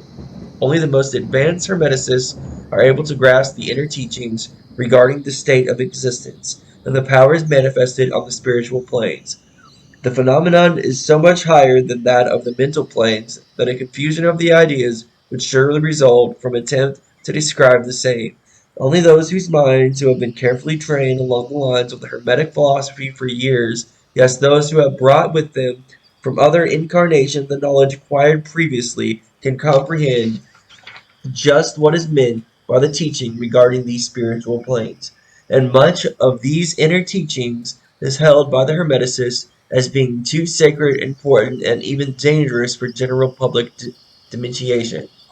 The intelligent student may recognize what we mean by this when we state that the meaning of spirit as used by the Hermeticists, is akin to living power, animated force, inner essence, essence of life, etc., which meaning must not be confounded with that unusually and commonly employed in connection with the term, i.e., religious, eschatological, spirit, etherical, holy, to occultists, the word spirit is used in the same sense as the animating principle, carrying with it the idea of power, living energy, mystic force, etc. And occultists know that which is known to them as spiritual power may be employed for evil as well as good ends in accordance with the principle of polarity, a fact which has been recognized by the majority of religions in their conceptions of Satan, Beelzebub, the devil, Lucifer, fallen angels, etc. And so the knowledge regarding these planes has been kept in the Holy of Holies and all esoteric fraternities and occult orders of the secret chamber of the temple. But this may be said here, that those who have attained high spiritual powers and have misused them have a terrible fate in store for them, and the swing of the pendulum of rhythm will inevitably swing them back to the furthest extreme of material existence, from which point they must retrace their steps spiritward along the weary rounds of the path, but always with the added torture of having always with them a lingering memory of the heights from which they fell owing to their evil actions. The legends of the fallen angels have a bias in actual facts, as all advanced occultists know. The striving for selfish power on the spiritual planes inevitably results in the selfish soul losing its spiritual balance and falling back as far as it had previously risen. But to even such a soul the opportunity of return is given, and such souls make the return journey, paying the terrible penalty according to the inevitable law. In conclusion, we would again remind you that according to the principle of correspondence, which embodies the truth, as above, so below, as below, so above, all the seven Hermetic principles are in full operation on all of the many planes, physical, mental, and spiritual. The principle of mental substance, of course, applies to all the planes, for all are held in the mind of the all. The principle of correspondence manifests in all, for there is a correspondence, harmony, and agreement between the several planes. The principle of vibration manifests on all planes. In fact, the very differences that go to make the planes arise from vibration, as we have explained. The principle of polarity manifests on each plane, the extremes of the poles being apparently opposite and contradictory. The principle of rhythm manifests on each plane, the movement of the phenomenon having its ebb and flow, rise and flow, incoming and outgoing. The principle of cause and effect manifests on each plane, every effect having its cause and every cause having its effect. The principle of gender manifests on each plane, the creative energy being always manifest and operating along the lines of its masculine and feminine aspects. As above, so below. As below, so above. This centuries-old Hermetic axiom embodies one of the great principles of the universal phenomenon.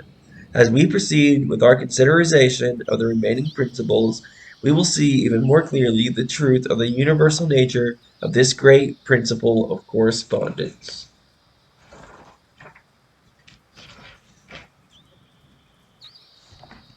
The great third Hermetic principle, the principle of vibration, embodies the truth that motion is manifest in everything in the universe, that nothing is at rest, that everything moves, vibrates, and circles. The Hermetic principle was recognized by some of the early Greek philosophers who embodied it in their systems. But then for centuries it was lost sight of by the thinkers outside of the Hermetic ranks. But in the 19th century, physical science rediscovered the truth. The 20th century scientific discoveries have added additional proof of the correctness and truth of the centuries-old Hermetic doctrine. The Hermetic teachings are that not only is everything in constant movement and vibration, but that the differences between the various manifestations of the universal power are due entirely to the varying rate and mode of vibrations. Not only this, but that even the all in itself manifests a consistent vibration of such an infinite degree of insistency and rapid motion that it may be practically considered as at rest. The teacher is directing the attention of the students to the fact that even on the physical plane, a rapidly moving object, such as a revolving wheel, seems to be at rest. The teachings are to the effect that spirit is at one end of the pole of vibration, the other pole being certain extreme gross forms of matter. Between these two poles are millions upon millions of different rates and modes of vibration. Modern science has proven that all we call matter and energy are but modes of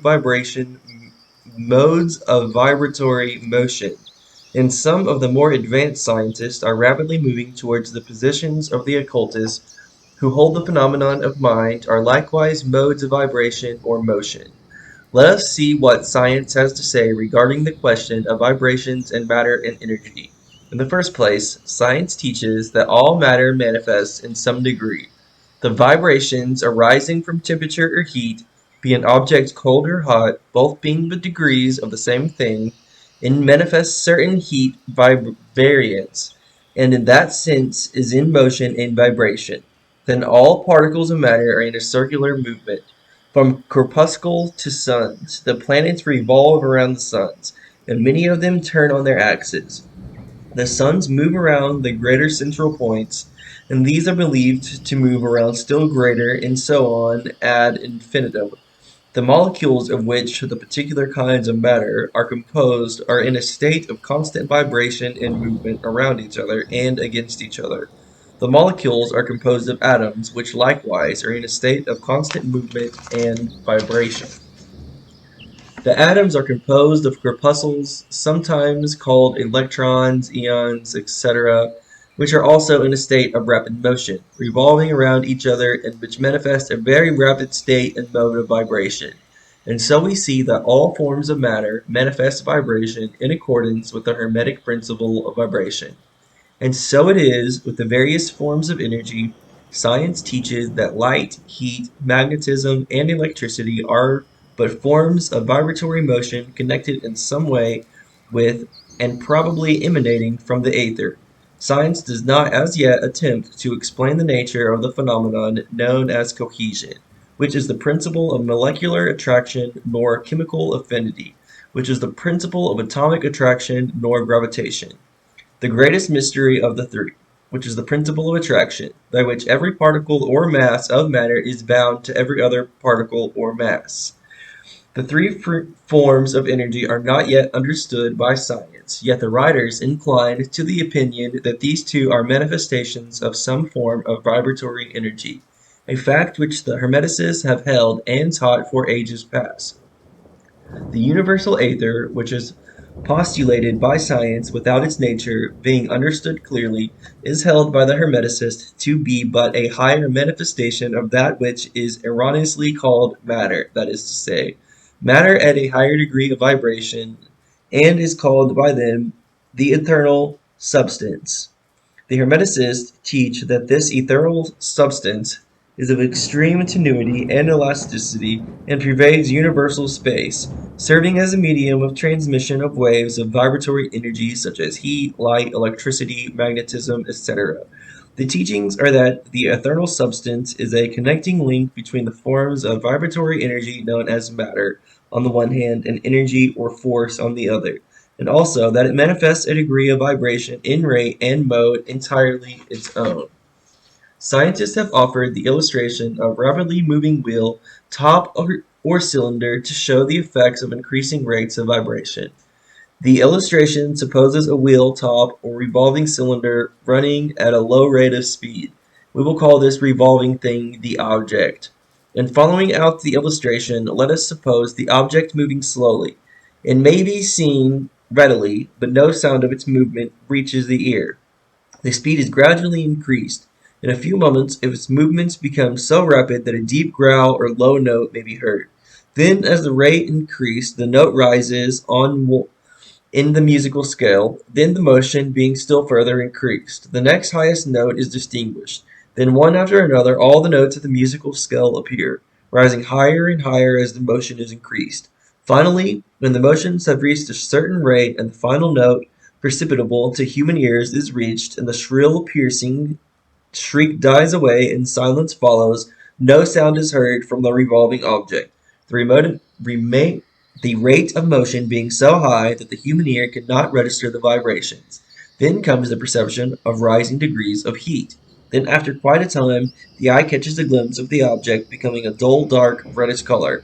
As the rate increases, the red becomes brighter. Then, as the speed is increased, the red melts into an orange. Then the orange melts into a yellow.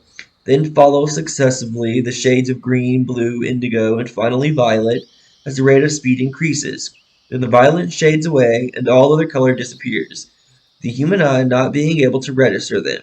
But there are invisible rays emanating from the revolving object, and the rays that are used in the photographing and other subtle rays of light then begin to manifest the peculiar rays known as the X-rays, etc. As the constitution of the object changes, electricity and magnetism are emitted when the appropriate rate of vibration is attained. When the object reaches a certain rate of vibration, its molecules disintegrate and resolve themselves into the original elements or atoms. Then the atoms, following the principle of vibration, are separated into the countless corpuscles of which they are composed, and finally even the corpuscles disappear, and the object may be said to be composed of the eternal substance. Science does not dare to follow the illustration further, but the Hermeticists teach that if the vibrations be continually increased, the object would mount up the successive states of manifestation and would in turn manifest the various mental stages, and then on spiritward until it would finally re-enter the all, which is absolute spirit. The object, however, would have ceased to be an object long before the stages of eternal substance was reached. But otherwise, the illustration is correct, inasmuch as it shows the effort of consistently increased rates and modes of vibration. It must be remembered in the above illustration that at the stages at which the object throws off vibrations of light, heat, etc., it is not actually resolved into those forms of energy which are at much higher in the scale, but simply that it reaches a degree of vibration in which form those forms of energy are liberated, in a degree, from the confining influences of its molecules, atoms, and corpuscles, as the case may be. These forms of energy, although much higher in the scale than matter, are imprisoned and confined in material combinations, by reason of the energies manifesting through and using material forms, but thus becoming entangled and confined in their creations of material forms, which to an extent is true of all creations, the creating force becoming involved in its creation. But the Hermetic teaching go much further than do those of modern science. They teach that all manifestation of thought, emotion, reason, will, or desire, or any mental state or condition, are accompanied by vibrations, a portion of which are thrown off and which tend to affect the minds of other persons by induction. This is the principle which the phenomenon of telepathy, mental influence, and other forms of the action and power of the mind over mind, with which the general public is rapidly becoming acquainted, owing to the wide dissemination of the occult knowledge by the various schools, cults, and teachers along these lines at this time. Every thought, emotion, or mental state has its corresponding rate and mode of vibration, and by an effort of the will of the person or of the other persons, these mental states may be reproduced just as a musical tone may be reproduced by causing an instrument to vibrate at a certain rate, just as a color may be reproduced in the same way. By a knowledge of the principle of vibration as applied to the mental phenomenon, one may polarize his mind at any degree he wishes, thus gaining a perfect control over his mental states, moods, etc. In the same way he may affect the minds of others, producing the desired mental states in them. In short, he may be able to produce on the mental plane that which science produces on the physical plane, namely, vibrations at will. This power, of course, may be acquired only by the proper instruction, exercise, practices, etc. The science being that of mental transmutation, one of the branches of the Hermetic art. A little reflection on what we have said will show the student that the principle of vibration underlies the wonderful phenomenon of the power manifested by the masters and adepts who are able to apparently set aside the laws of nature, but who in reality are simply using one law against another, one principle against others, and who accomplish their results by changing the vibrations of material objects or forms of energy, and thus perform what are commonly called miracles. As one of the old Hermetic writers has truly said, he who understands the principles of vibration has grasped the scepter of power. The great fourth Hermetic principle, the principle of polarity, embodies the truth that all manifested things have two sides, two aspects, two poles, a pair of opposites, with manifold degrees between the two extremes. The old paradoxes, which have ever perplexed the mind of men, are explained by an understanding of this principle. Man has always recognized something akin to this principle, and has endeavored to express it by such sayings, maxims, and aphorisms as the following: everything is and isn't at the same time. All truths are but half truths.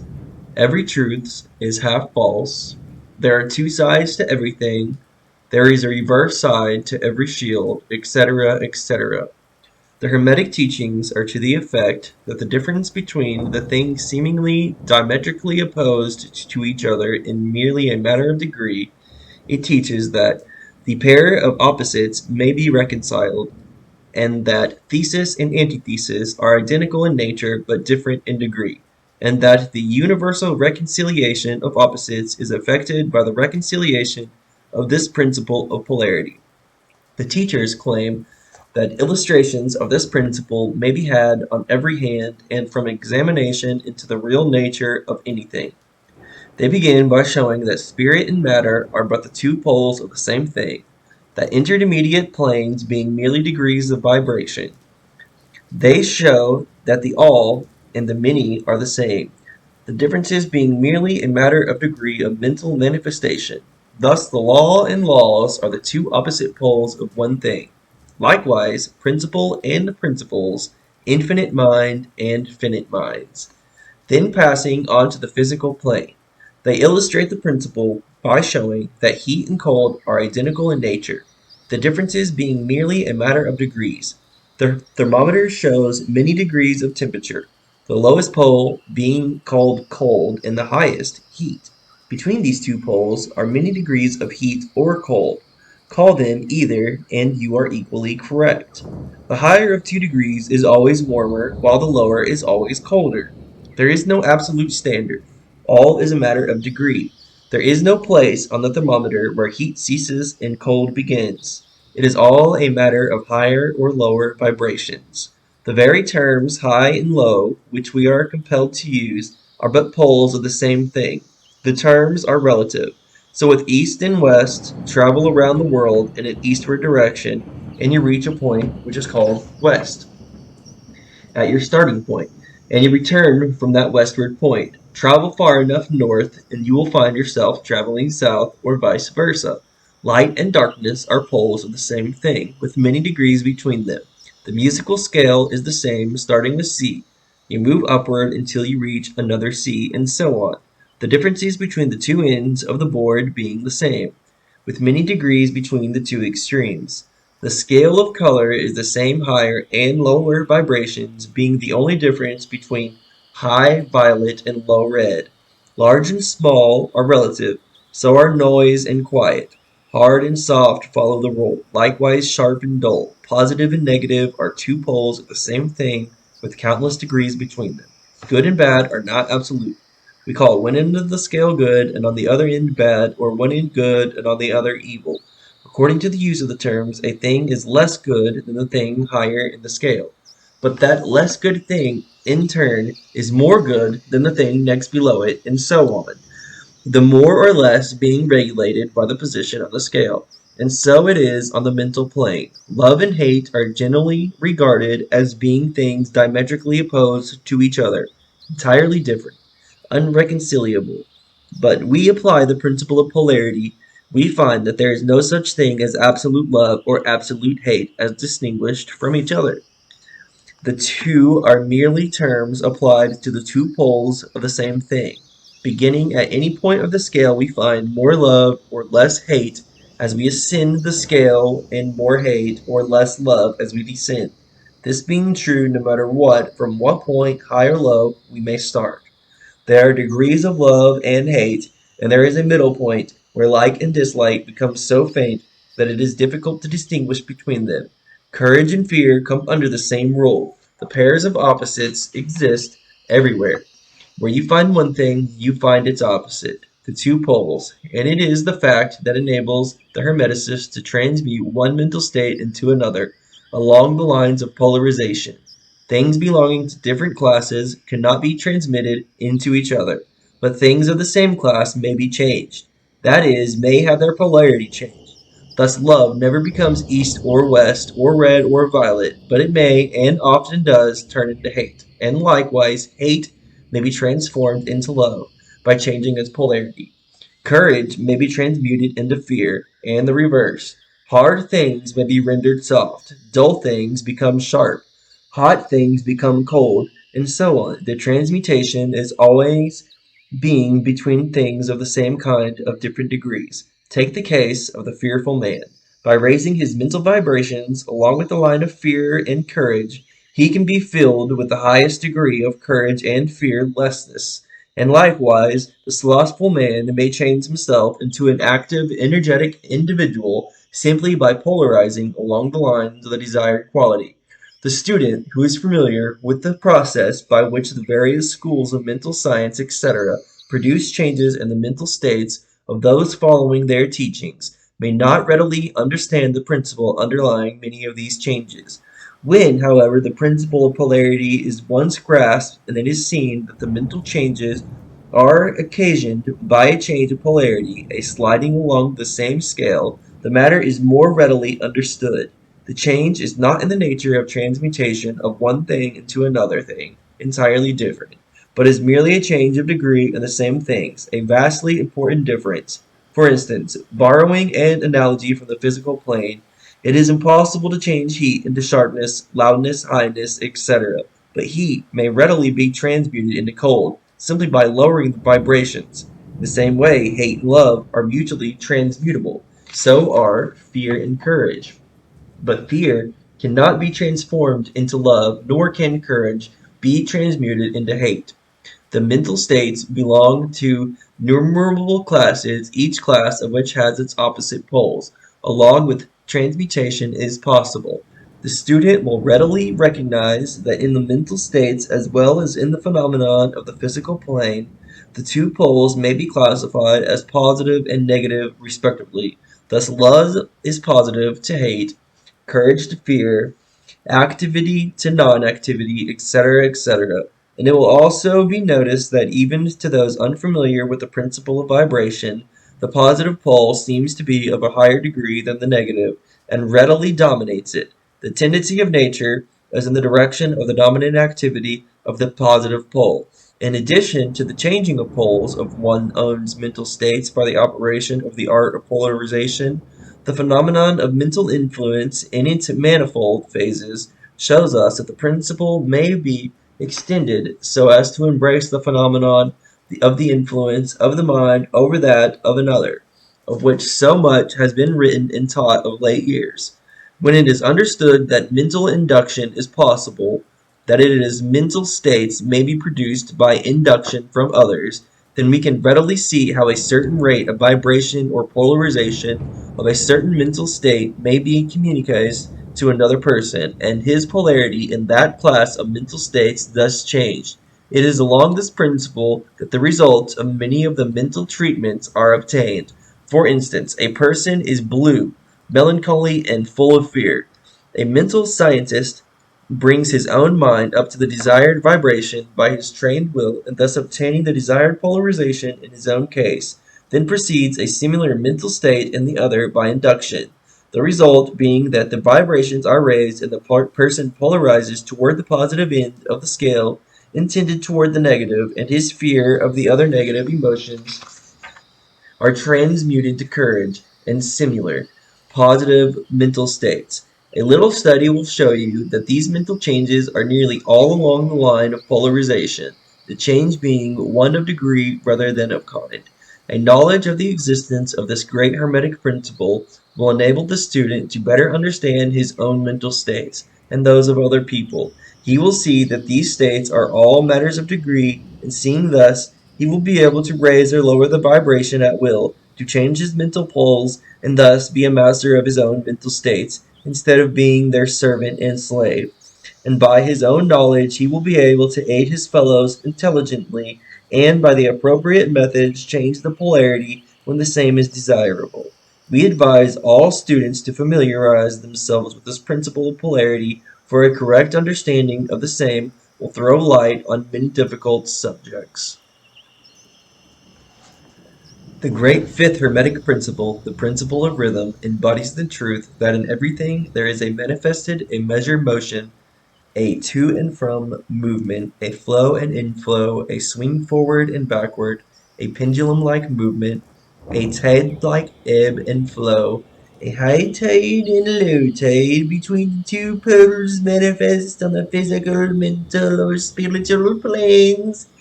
The principle of rhythm is closely connected with the principle of polarity, described in the preceding chapter. Rhythm manifests between the two poles established. I'll quit messing around. This does not mean, however, that the pendulum of rhythm swings to the extreme poles, for this rarely happens. In fact, it is difficult to establish the extreme polar opposites in the majority of cases. But the swing is ever toward the first one pole and then the other. There is always an action and reaction, an advice and a retreat, a rising and a sinking, manifested in all of the airs and phenomena of the universe. Suns, worlds, men, animals, plants, and minerals, forces, energy, mind, and matter. Yes, even spirit manifests this principle. The principle manifests in the creation and destruction of worlds, in the rise and fall of nations, in the life history of all things, and finally in the mental states of men. Beginning with the manifestation of spirit of the all, it will be noticed that there is ever the outpouring and the indrawing, the outbreathing and inbreathing of Brahm, and the Brahmins word it. Universes are created, reach their extreme low point of materiality, and then bringing their upward swing. Suns spring into being, and then their height of power being reached, the processes of retrogression begins, and after aeons they become dead masses of matter, awaiting another impulse which starts again their inner energies into activity, and a new solar life cycle is begun. And thus it is with all the worlds. They are born, grow, and die, only to be reborn. And thus it is with all the things of shape and form. They swing from action to reaction, from birth to death, from activity to inactivity, and then back again. Thus it is with all living things. They are born, grow, and die, and then are reborn. So it is with all great movements, philosophies, creeds, fashions, governments, nations, and all else: birth, growth, maturity, decadence, death, and then the new birth. The swing of the pendulum is ever in evidence. Night follows day, and day night. The pendulum swings from summer to winter, and then back again. The corpuscles, atoms, molecules, and all masses of matter swing around the circle of their nature. There is no such thing as absolute rest or cessation from movement, and all movement partakes of rhythm. The principle is of universal application. It may be applied to any question or phenomenon of any of the many planes of life. It may be applied to all phases of human activity. There is always the rhythmic swing from one pole to the other. The universal pendulum is ever in motion. The tides of life flow in and out according to the law. The principle of rhythm is well understood by modern science and is considered a universal law as applied to material things. But the Hermeticists carry the principle much further and know that its manifestations and influence extend to the mental activities of man and that it accounts for the bewildering succession of moods, feelings, and other annoying and perplexing changes that we notice in ourselves. But the Hermeticists, by studying the operations of this principle, have learned to escape some of its activities by transmutation. The Hermetic masters long since discovered that while the principle of rhythm was invariable and ever in evidence in mental phenomenon, still there were two planes of manifestation so far as mental phenomena are concerned. They discovered that there were two general planes of consciousness, the lower and the higher, the understanding of which fact enabled them to rise to the higher plane and thus escape the swing of the rhythmic pendulum which manifested on the lower plane.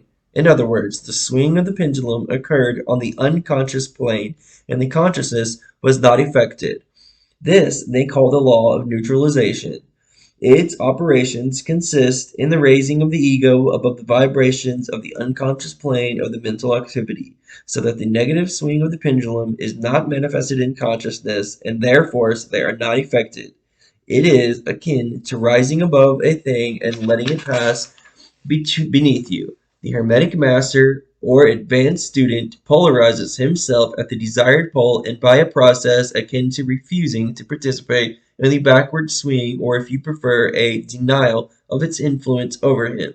He stands firm in his polarized position and allows the mental pendulum to swim back along the unconscious plane.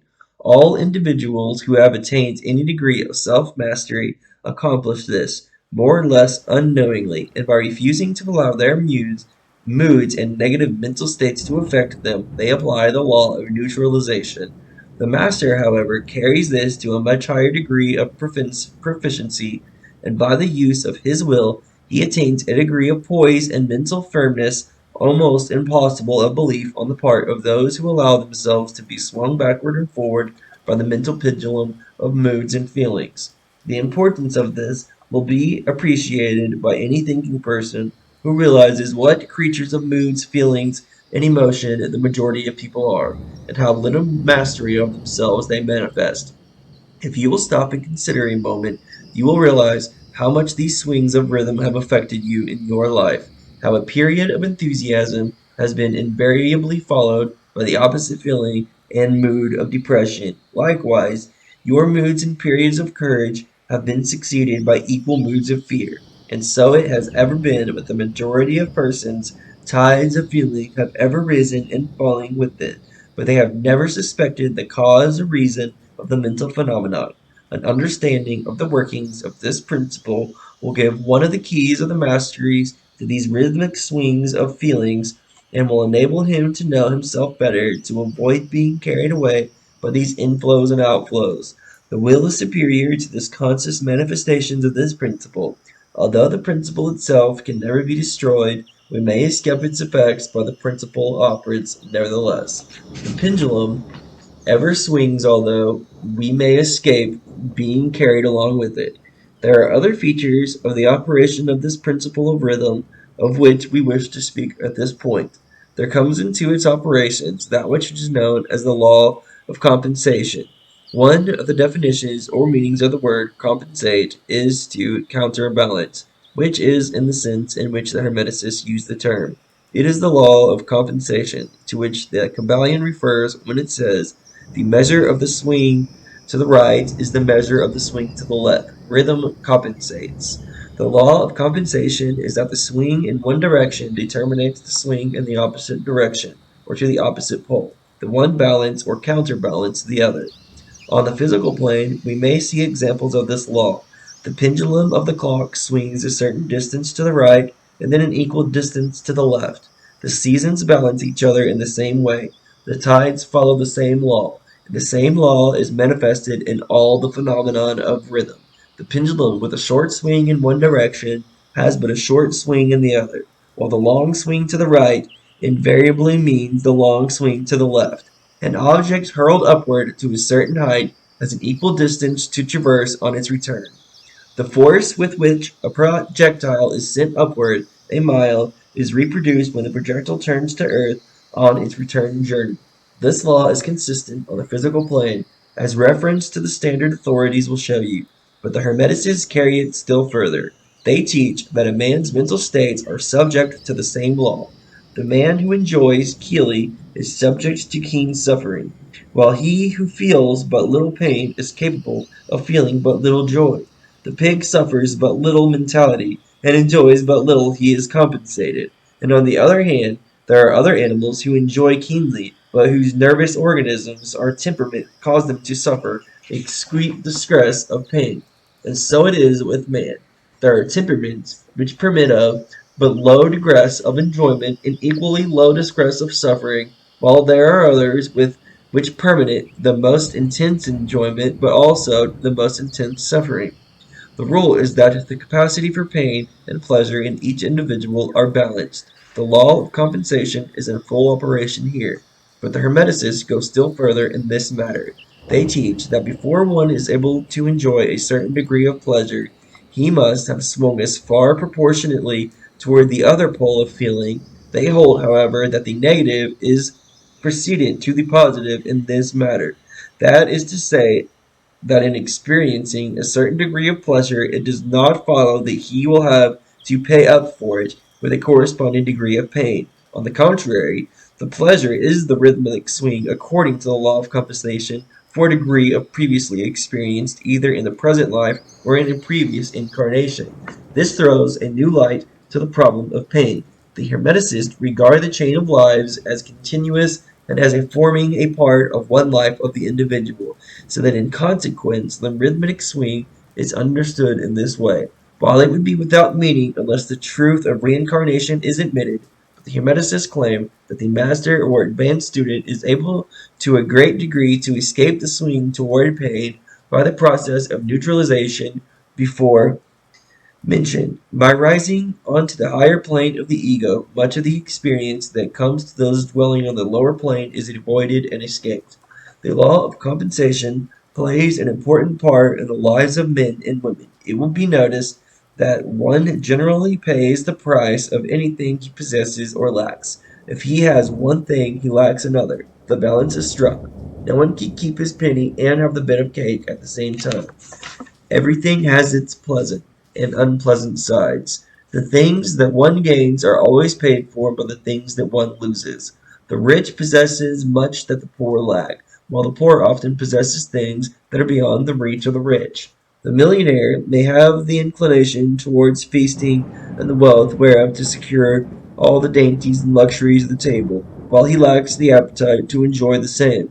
He envies the appetite and discretion of the laborer who lacks the wealth and inclinations of the millionaire, and who gets more pleasure from his pain of food than the millionaire could attain even if his appetite were not jaded nor his discretion ruined, for the wants, habits, and inclinations differ.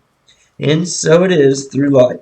The law of compensation is ever in operation, striving to balance and counterbalance and always succeed in time, even though several lives may be required for the return swing of the pendulum of wind.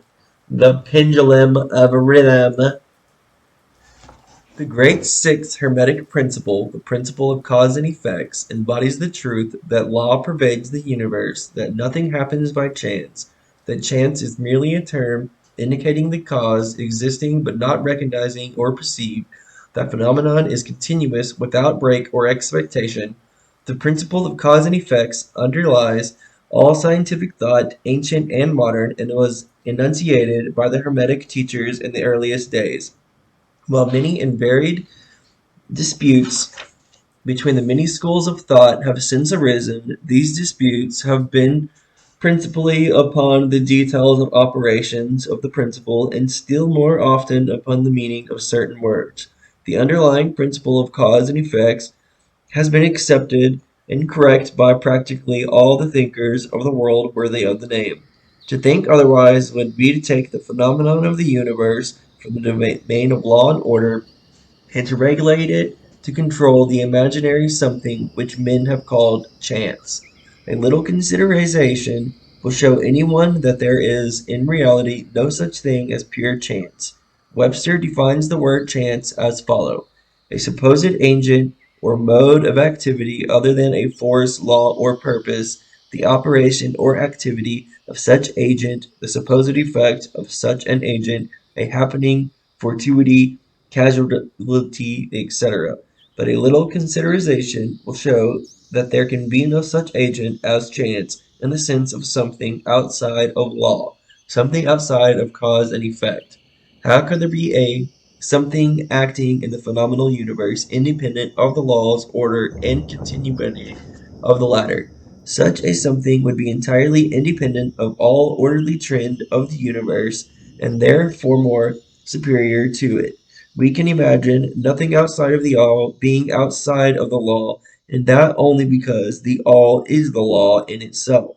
There is no room in the universe for a something outside of and independent of law. The existence of such a something would render all natural laws ineffective and would plunge the universe into chaotic disorder and lawlessness. A careful examination will show that what we call chance is merely an expression relating to obscure causes, causes that we cannot perceive, causes that we cannot understand.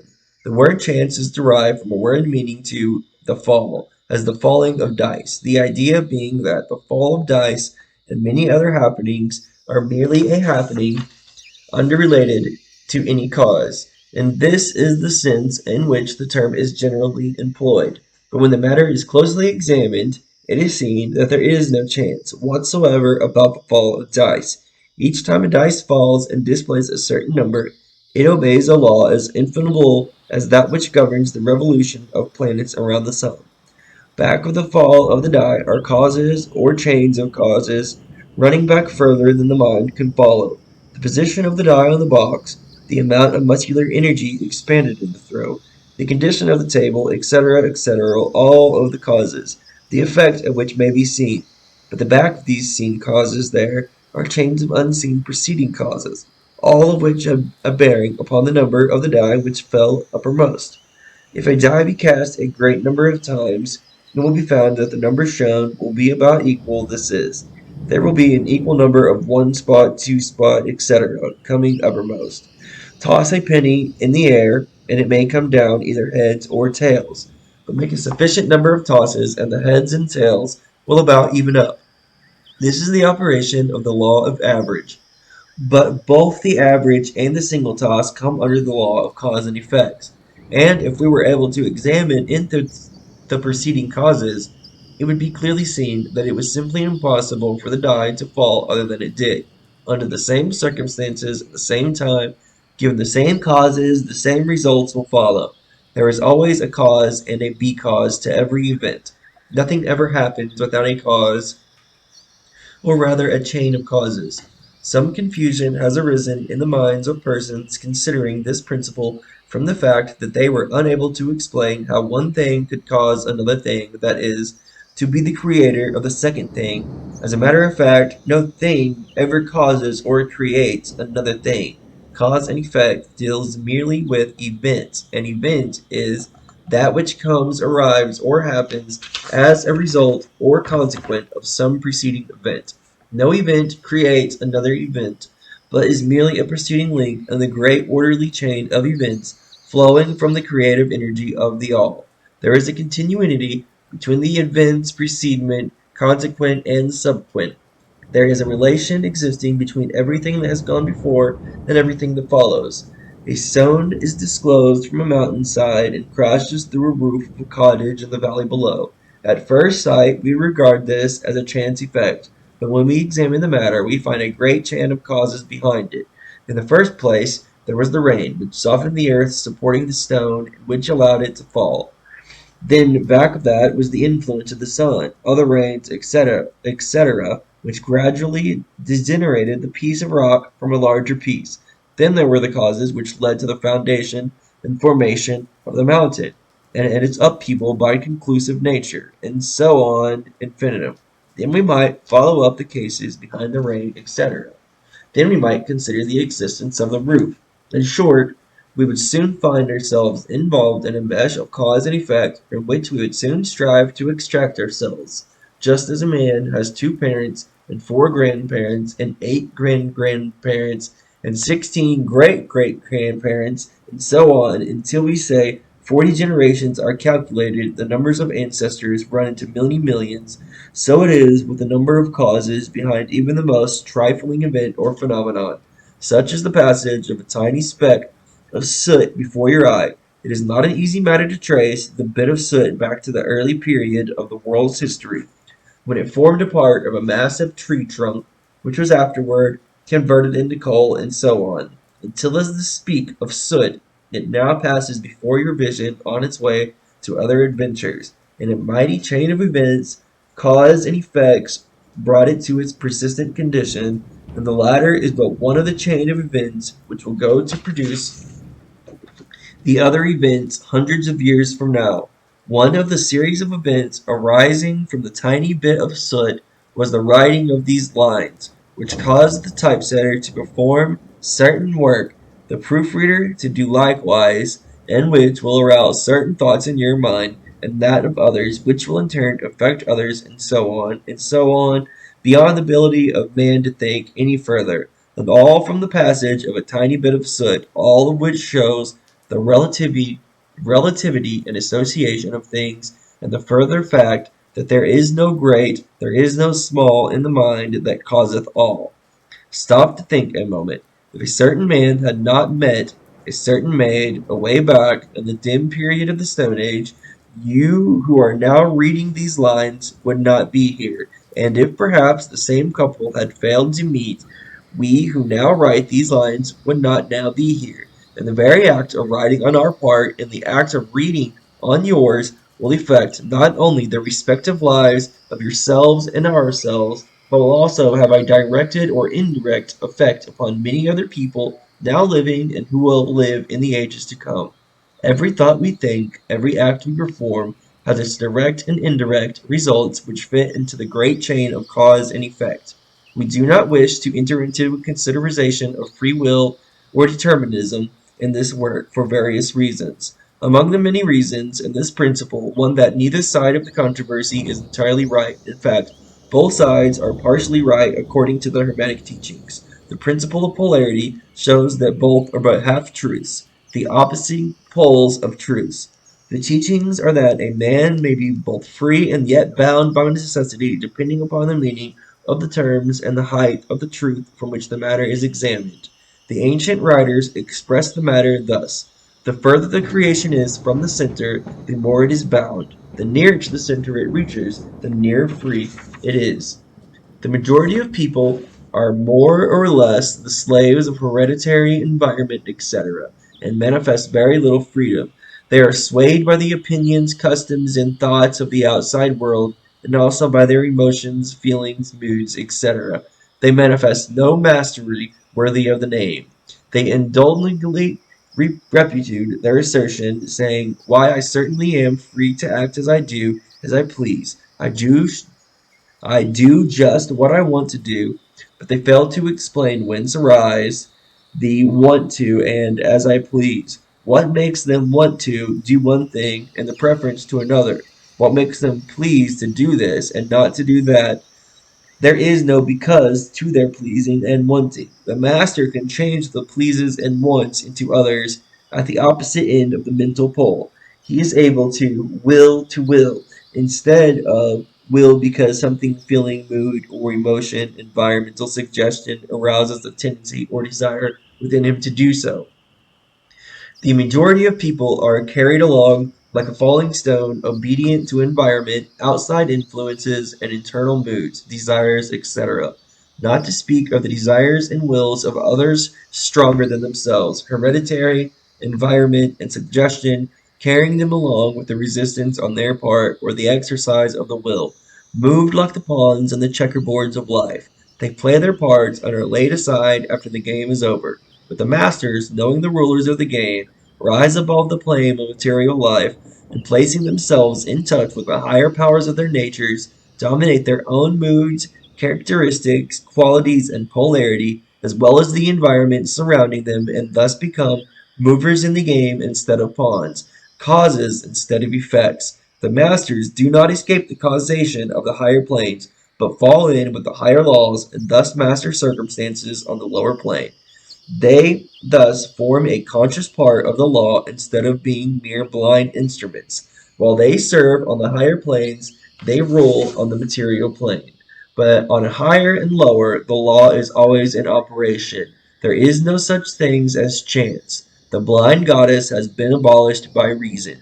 We are able to see now, with eyes made clear by knowledge, that everything is governed by universal law, that the infinite number of laws are but manifestations of the one great law, the law which is the all. It is true indeed that not a sparrow drops unanointed by the mind of the all, that even the hairs on our heads are numbered as the scriptures have said. There is nothing outside of law, nothing that happens contrary to it, and yet do not make the mistake of supposing that man is but a blind automation. Far from that. The Hermetic teachings are that man may use the law to overcome laws, and that a higher will always prevail against the lower, until at last he reaches the stage in which he seeks refuge in the law itself and laughs the phenomenal laws to scorn. Are you able to grasp the inner meaning of this? The great seventh Hermetic principle, the principle of gender, embodies the truth that there is gender manifested in everything, that the masculine and feminine principles are ever present and active in all phases of phenomenon on each and every plane of life. At this point, we think it well to call your attention to the fact that gender, in its Hermetic sense, and sex, in the ordinarily accepted use of the term, are not the same. The word gender is derived from the Latin root meaning to beget, to procreate, to generate, to create, to produce. A moment's consideration will show you that the word has a much broader and more general meaning than the term sex, the latter referring to the physical distinctions between the male and female living things. Sex is merely a manifestation of gender on a certain plane of the great physical plane, the plane of organic life. We wish to impress this distinction upon your minds, for the reason that certain writers who have acquired a smattering of the Hermetic philosophy have sought to identify this seventh Hermetic principle with wild and fanciful and often reprehensible theories and teachings regarding sex. The office of gender is solely that of creating, producing, and generating, etc., and its manifestations are visible on every plane of phenomenon. It is somewhat difficult to produce proofs of this along scientific lines, for the reason that science has not yet recognized the principles as of universal application. But still, some proofs are forthcoming from scientific sources. In the first place, we find a distinct manifestation of the principle of gender among the corpuscles, ions, or electrons, which constitute the basis of matter, as science nor knows the latter, and which by forming certain combinations form the atom, which until lately was regarded as final and indivisible. The latest word of science is that the atom is composed of a multitude of corpuscles, electrons, or ions, the various names being applied by different authorities, revolving around each other and vibrating at a high degree and intensity. But the accompanying statement is made that the formation of the atom is really due to the clustering of negative corpuscles around a positive one. The positive corpuscle seemingly to exert a certain influence upon the negative corpuscles, causing the latter to assume certain combinations and thus create or generate an atom. This in line with the most ancient Hermetic teachings, which have always identified the masculine principle of gender with the positive and feminine with the negative poles of electricity, so-called. Now a word at this point regarding this identification. The public mind has formed an entirely erroneous impression regarding the qualities of the so-called negative pole of electrified or magnetized matter. The terms positive and negative are very wrongly applied to this phenomenon by science. The word positive means something real and strong, as compared with a negative unreality or weakness. Nothing is further from the real facts of electrical phenomenon. The so-called negative pole of the battery is really the pole in and by which the generation or production of new forms and energies is manifested. There is nothing negative about it. The best scientific authorities now use the word cathode in place of negative. The word cathode coming from the Greek root meaning descendant, the path of generation, etc. From the cathode pole emerge the swarm of electrons or corpuscles. From the same pole emerge those wonderful rays which have revolutionized the scientific conceptions during the past decade.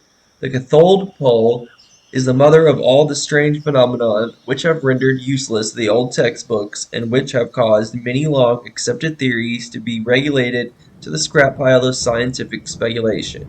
The cathode or negative pole is the mother principle of electrical phenomenon and of its finest forms of matter as yet known to science.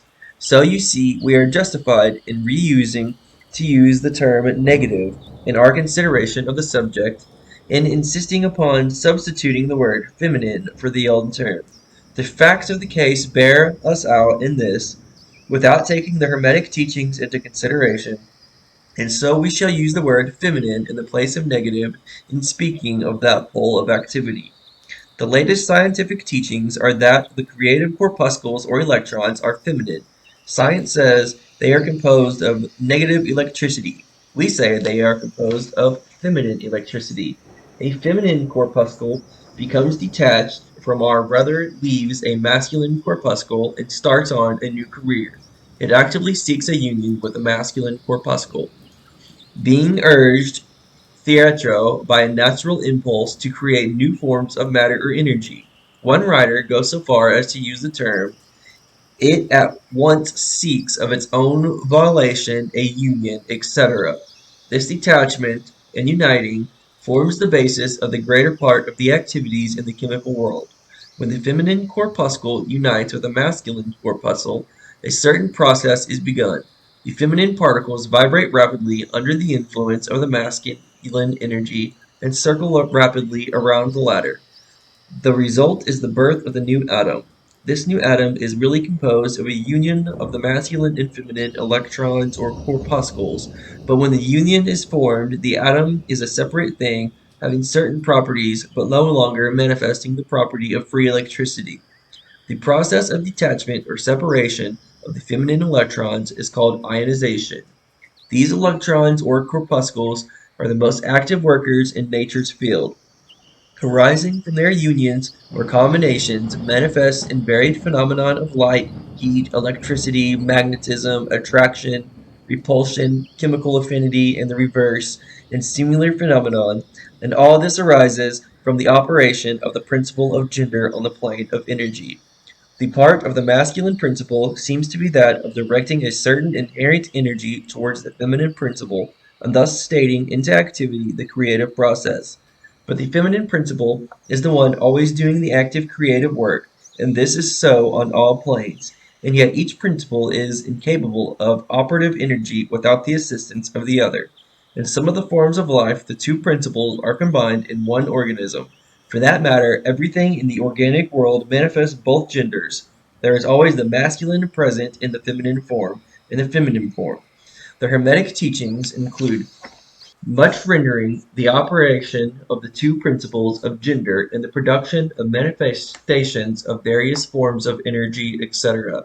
But we do not deem it expedient to go into detail regarding the same at this point, because we are unable to back up the same with scientific proof, for the reason that science has not yet progressed this far.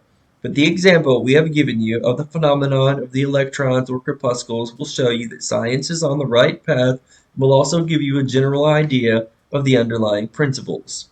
Some leading scientific investigators have announced their belief that in the formulation of crystals there was to be found something that corresponded to sex activity, which is another straw showing the direction the scientific winds are blowing, and each year will bring other facts to corroborate the correctness of the Hermetic principle of gender. It will be found that gender is in constant operation and manifestation in the field of inorganic matter and in the field of energy or force. Electricity is now generally regarded as the something into which all other forms of energy seem to melt or dissolve. The electrical theory of the universe is the latest scientific doctrine and is growing rapidly in popularity and general acceptance. And it thus follows that if we are able to discover in the phenomenon of electricity even at the very root and source of its manifestations, a clear and unmistakable evidence of the presence of gender and its activities, we are justified in asking you to believe that science at last has offered proofs of the existence and all universal phenomenon of the great Hermetic principle, the principle of gender. It is not necessary to take up your time with the well-known phenomenon of the attraction and repulsion of atoms, chemical affinity, the loves and hates of the atomic particles, the attraction or cohesion between the molecules of matter. These facts are too well known to need to be extended comment from us. But have you ever considered that all these feelings are manifestations of the gender principle? Can you not see that the phenomenon is on all fours with that of the corpuscles or electrons? And more than this, can you not see the resemblances or the Hermetic teachings which assert that the very law of gravitation, that strange attraction by reason of which all particles and bodies of matter in the universe tend towards each other, is but another manifestation of the principle of gender, which operates in the direction of attracting the masculine to the feminine energies and vice versa. We cannot offer you scientific proof of this at this time, but examine the phenomenon in the light of the Hermetic teachings on the subject and see if you have not a better working hypothesis than any offered by the physical science. Submit all physical phenomena to the test, and you will discern the principle of gender ever in evidence. Let us now pass on to a consideration of the operation of the principle of the mental plane. Many interesting features are there awaiting examination. Students of psychology who have followed the modern trend of thought along the lines of mental phenomenon are struck by the persistence of the dual-minded idea, which has manifested itself so strongly during the past 10 or 15 years, and which has given rise to a number of plausible theories regarding the nature and constitution of these two minds. The lat Thomson Hudson attained great popularity in 1893 by advancing his well-known theory of the objective and subjective minds, which he held existed in every individual. Other writers have attracted almost equal attention by theories regarding the conscious and subconscious minds, the voluntary and involuntary minds, the active and passive minds, etc., etc. The theories of the various writers differ from each other, but there remains the underlying principle of the duality of mind. The student of the Hermetic philosophy is tempted to smile when he reads and hears of these many new theories regarding the duality of mind, each school adhering tenaciously to its own pet theories and each claiming to have discovered the truth. The student turns back the pages of occult history and away back in the dim beginnings of occult teachings, he finds references to the ancient Hermetic doctrine of the principle of gender on the mental plane, the manifestation of mental gender. And examining further, he finds that the ancient philosophy took cognizance of the phenomenon of the dual mind and accounted for it by the theory of mental gender. This idea of mental gender may be explained in a few words to students who are familiar with the modern theories just alluded to. The masculine principle of mind corresponds to the so-called objective mind, conscious mind, voluntary mind, active mind, etc. And the feminine principle of mind corresponds to the so-called subjective mind, subconscious mind, involuntary mind, passive mind, etc. Of course, the Hermetic teachings do not agree with the many modern theories regarding the nature of the two phases of mind, nor does it admit many of the facts claimed for the two respective aspects. Some of the said theories and claims being very far-fetched and incapable of standing the test of experiment and demonstration. We point to the phases of agreement merely for the purpose of helping the student to assimilate his previously acquired knowledge of the teachings of the Hermetic philosophy. Students of Hudson will notice the statement at the beginning of his second chapter of The Law of Psychic Phenomenon that the mystic jargon of the Hermetic philosophers discloses the same general idea, i.e., the duality of mind. If Dr. Hudson had taken the time and trouble to decipher a little of the mystic jargon of the Hermetic philosophy, he might have received much light upon the subject of the dual mind. But then, perhaps, his most interesting work might not have been written. Let us now consider The Hermetic teachings regarding mental gender. The Hermetic teachers impart their instruction regarding this subject by bidding their students examine the report of their conscious regarding their self. The students are bidden to turn their attention inward upon the self dwelling within each. Each student is led to see that his consciousness gives him first a report of the existing of his self. The report is "I am". This at first seems to be the final words from the consciousness, but a little further examination discloses the fact that this "I am" may be separated or split into two distinct parts or aspects, which while working in unison and in conjunction, yet nevertheless may be separated in consciousness. While at first there seems to be only an "I" existing, a more careful and closer examination reveals the fact that there exists an "I" and a "me". These mental twins differ in their characteristics and nature, and an examination of their nature and phenomenon arising from the same will throw much light upon many of the problems of mental influence. Let us begin with a consideration of the "me", which is usually mistaken for the "I" by the student, until he presses the inquiry a little further back into the recess of consciousness.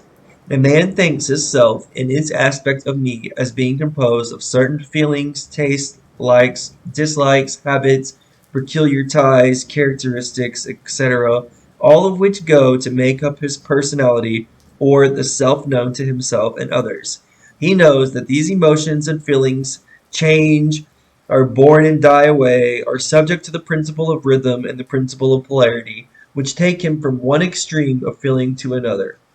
He also thinks of the "me" as being certain knowledge gathered together in his mind and thus forming a part of himself. This is the "me" of a man. But we have proceeded too hastily. The "me" of many men may be said to consist largely of their consciousness of the body and their physical appetites, etc. Their consciousness being largely bound up with their bodily nature, they practically live there. Some men even go so far as to regard their personal appearance as part of their "me", and actually seem to consider it a part of themselves.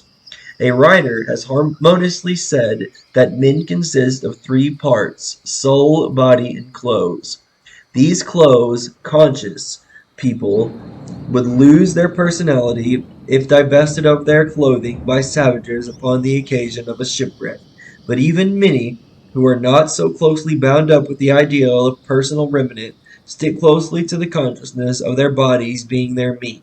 They cannot conceive of a self independent of their body. Their mind seems to them to be practically a something belonging to their body, which in many cases it is indeed. But as man rises in the scale of consciousness, he is able to disentangle his "me" from his idea of body, and is able to think of his body as belonging to the mental part of him. But even then he is very apt to identify the "me" entirely with the mental states, feelings, etc., which he feels to exist within him. He is very apt to consider these internal states as identical with himself instead of their being simply things produced by some part of his mentality and existing within him, of him and in him, but still not himself. He sees that he may change these internal states of feelings by an effort of will, and that he may produce a feeling or state of an exactly opposite nature, in the same way, and yet the same "me" exists. And so after a while he is able to set aside these various mental states, emotions, feelings, habits, qualities, characteristics, and other personal mental belongings. He is able to set them aside in the "not me" collection of curiosities and encumbrances, as well as valuable possessions. This requires much mental concentration and power of mental analysis on the part of the student. But still, the task is possible for the advanced student, and even those not so far advanced are able to see in the imagination how the process may be performed. After this lying aside processes has been performed, the student will find himself in conscious possession of a self, which may be considered in its "I" and "me" dual aspects.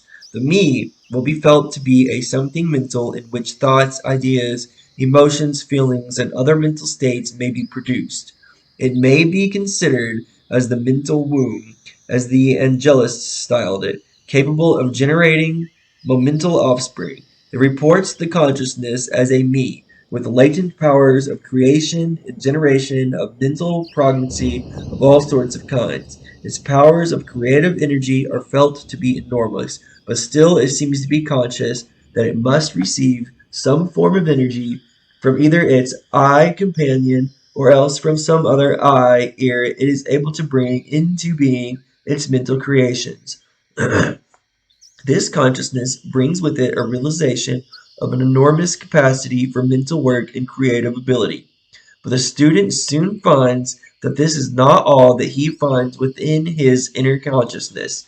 He finds that there exists a mental something which is able to will that the me act along with certain creative lines, and which is also able to stand aside and witness the mental creation. This part of himself he is taught to call his I. He is able to rest in it, its consciousness at will. He finds they're not a consciousness of an ability to generate and actively create, in the sense of the gradual process attendant upon mental operations, but rather a sense and consciousness of an ability to project an energy from the I to the me, a process of willing that the mental creation begin and proceed. He also finds the I is able to stand aside and witness the operations of the me's in the mental creation and generation. There is this dual aspect in the mind of every person. The I represents the masculine principle of the mentor gentle. The me represents the feminine principle. The I represents the aspect of being. The me, the aspect of becoming.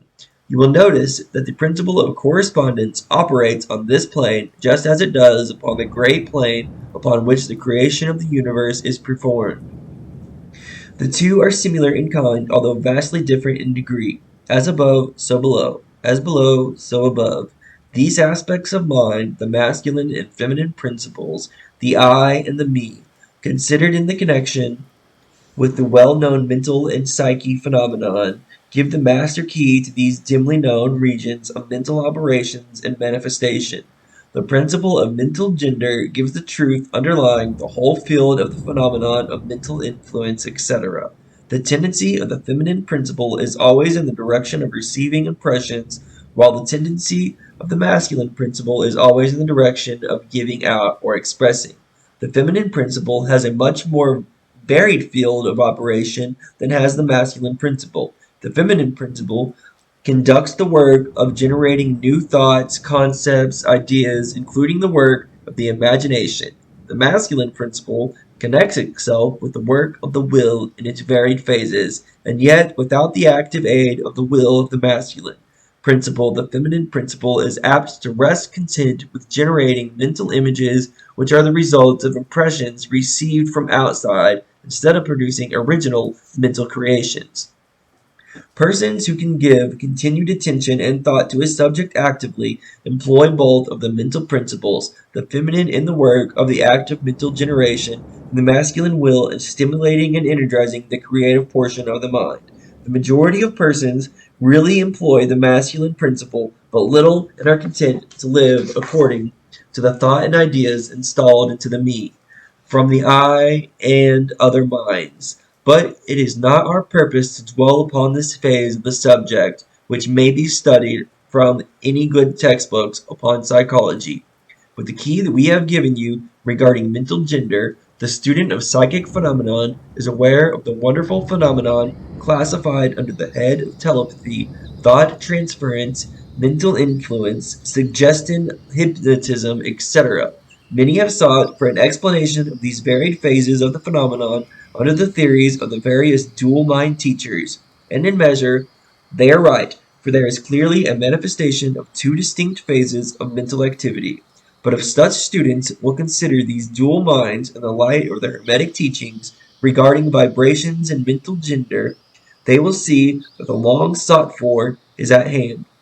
In the phenomenon of telepathy, it is seen how the vibratory energy of the masculine principle is projected towards the feminine principle of another person's, and the latter takes the seed thought and allows it to develop into maturity. The same way, suggesting and hypnotism operates. The masculine principle of the person giving the suggestion directs the stream of the vibratory energy or willpower towards the feminine principle of the other person, and the latter, accepting it, makes its own way and acts and thinks accordingly. An idea thus lodged in the mind of another person, grows and develops, and in time is regarded as the rightful mental offspring of the individual, whereas it is in reality like the cuckoo egg placed in the sparrow's nest, where it destroys the rightful offspring and makes itself at home. The normal method is for the masculine and feminine principles in a person's mind to coordinate and act harmoniously in conjunction with each other, but unfortunately, the masculine principle is the average person too lazy to act? The display of willpower is too slight, and the consequences is that such persons are ruled almost entirely by the minds and wills of other persons, whom they allow to do their thinking and willing for them. How few original thoughts or original actions are performed by the average person. Are not the majority of persons mere shadows and echoes of other, having stronger wills or minds than themselves? The trouble is that the average person dwells almost altogether in his me consciousness and does not realize that he has such thing as an I. He is polarized in his feminine principle of mind and the masculine principle in which is lodged the will. He is allowed to remain inactive and not employed. The strong men and women of the world invariably manifest the masculine principle of will, and their strength depends materially upon this fact. Instead of living upon the impressions made upon their minds by others, they dominate their own minds by their will, obtaining the kind of mental images desired, and moreover dominate the minds of others likewise, in the same manner. Look at the strong people, how they manage to implant their seed thoughts in the minds of the masses of the people, thus causing the latter to think thoughts in accordance with the desires and wills of the strong individuals. This is why the masses of people are such sheep-like creatures, never originating an idea of their own, nor using their own powers of mental activity. The manifestation of mental gender may be noticed all around us in everyday life. The magnetic persons are those who are able to use the masculine principle of the ways of impressing their ideas upon others. The actor who makes people weep or cry as he wills is employing this principle, and so is the successful orator, statesman, preacher, writer, or other people who are before the public attention. The peculiar influence exerted by some people over others is due to manifestation of mental gender, along with the vibratorial lines above the indicated. In this principle lies the secret of personal magnetism, personal influence, fascination, etc., as well as the phenomenon generously grouped under the name of hypnotism. The student who has familiarized himself with the phenomenon generally spoken of as psychic will have discovered the important parts played in the said phenomenon by that force which science has styled suggestion, by which term is meant the process or method whereby an idea is transferred to or impressed upon the mind of another, causing the second mind to act in accordance therewith. A correct understanding of a suggestion is necessary in order to intelligently comprehend the varied psychological phenomenon which suggestion underlies, but still more is knowledgeable of vibration and mental gender necessary for the student of suggestion. For the whole principle of suggestion depends upon the principle of mental gender and vibration. It is customary for the writers and teachers of suggestion to explain that it is the objective or voluntary mind which make the mental impression or suggestion upon the subjective or involuntary mind. But they do not describe the processes or give us an allegory in nature whereby we may more readily comprehend the idea. But if you will think of the matter in the light of the Hermetic teachings, you will be able to see that the energizing of the feminine principle by the vibratory energy of the masculine principle is in accordance of the universal laws of nature, and that the natural world affords countless analogies whereby the principle may be understood. In fact, the Hermetic teachings show that the very creation of the universe follows the same law, and that all in creative manifestations upon the planes of the spiritual, the mental, and the physical, there is always an operation of this principle gender. The manifestations of the masculine and the feminine principles, as above, so below, as below, so above. And more than this, when the principle of mental gender is once grasped and understood, the varied phenomenon of psychology at once becomes capable of intellect classification and study. Instead of being very much in the dark, the principle works out in practice because it is based upon the immutable universal law of life. We shall not enter into an extended discussion of or description of the varied phenomenon of the mental influence or psychic activity. There are many books, many of them quite good, which have been written and published on this subject of late years. The main facts stated in these various books are corrected. Although the several writers have attempted to explain the phenomenon by various pet theories of their own, the student may acquaint himself with these matters, and by using a theory of mental gender, he will be able to bring order out of chaos of conflicting theory and teachings, and may moreover readily make himself a master of the subject if he be so inclined. The purpose of this work is not to give an extended account of psychic phenomenon, but rather to give to the student a master key whereby he may unlock the many doors leading into the parts of the temple of knowledge which he may wish to explore.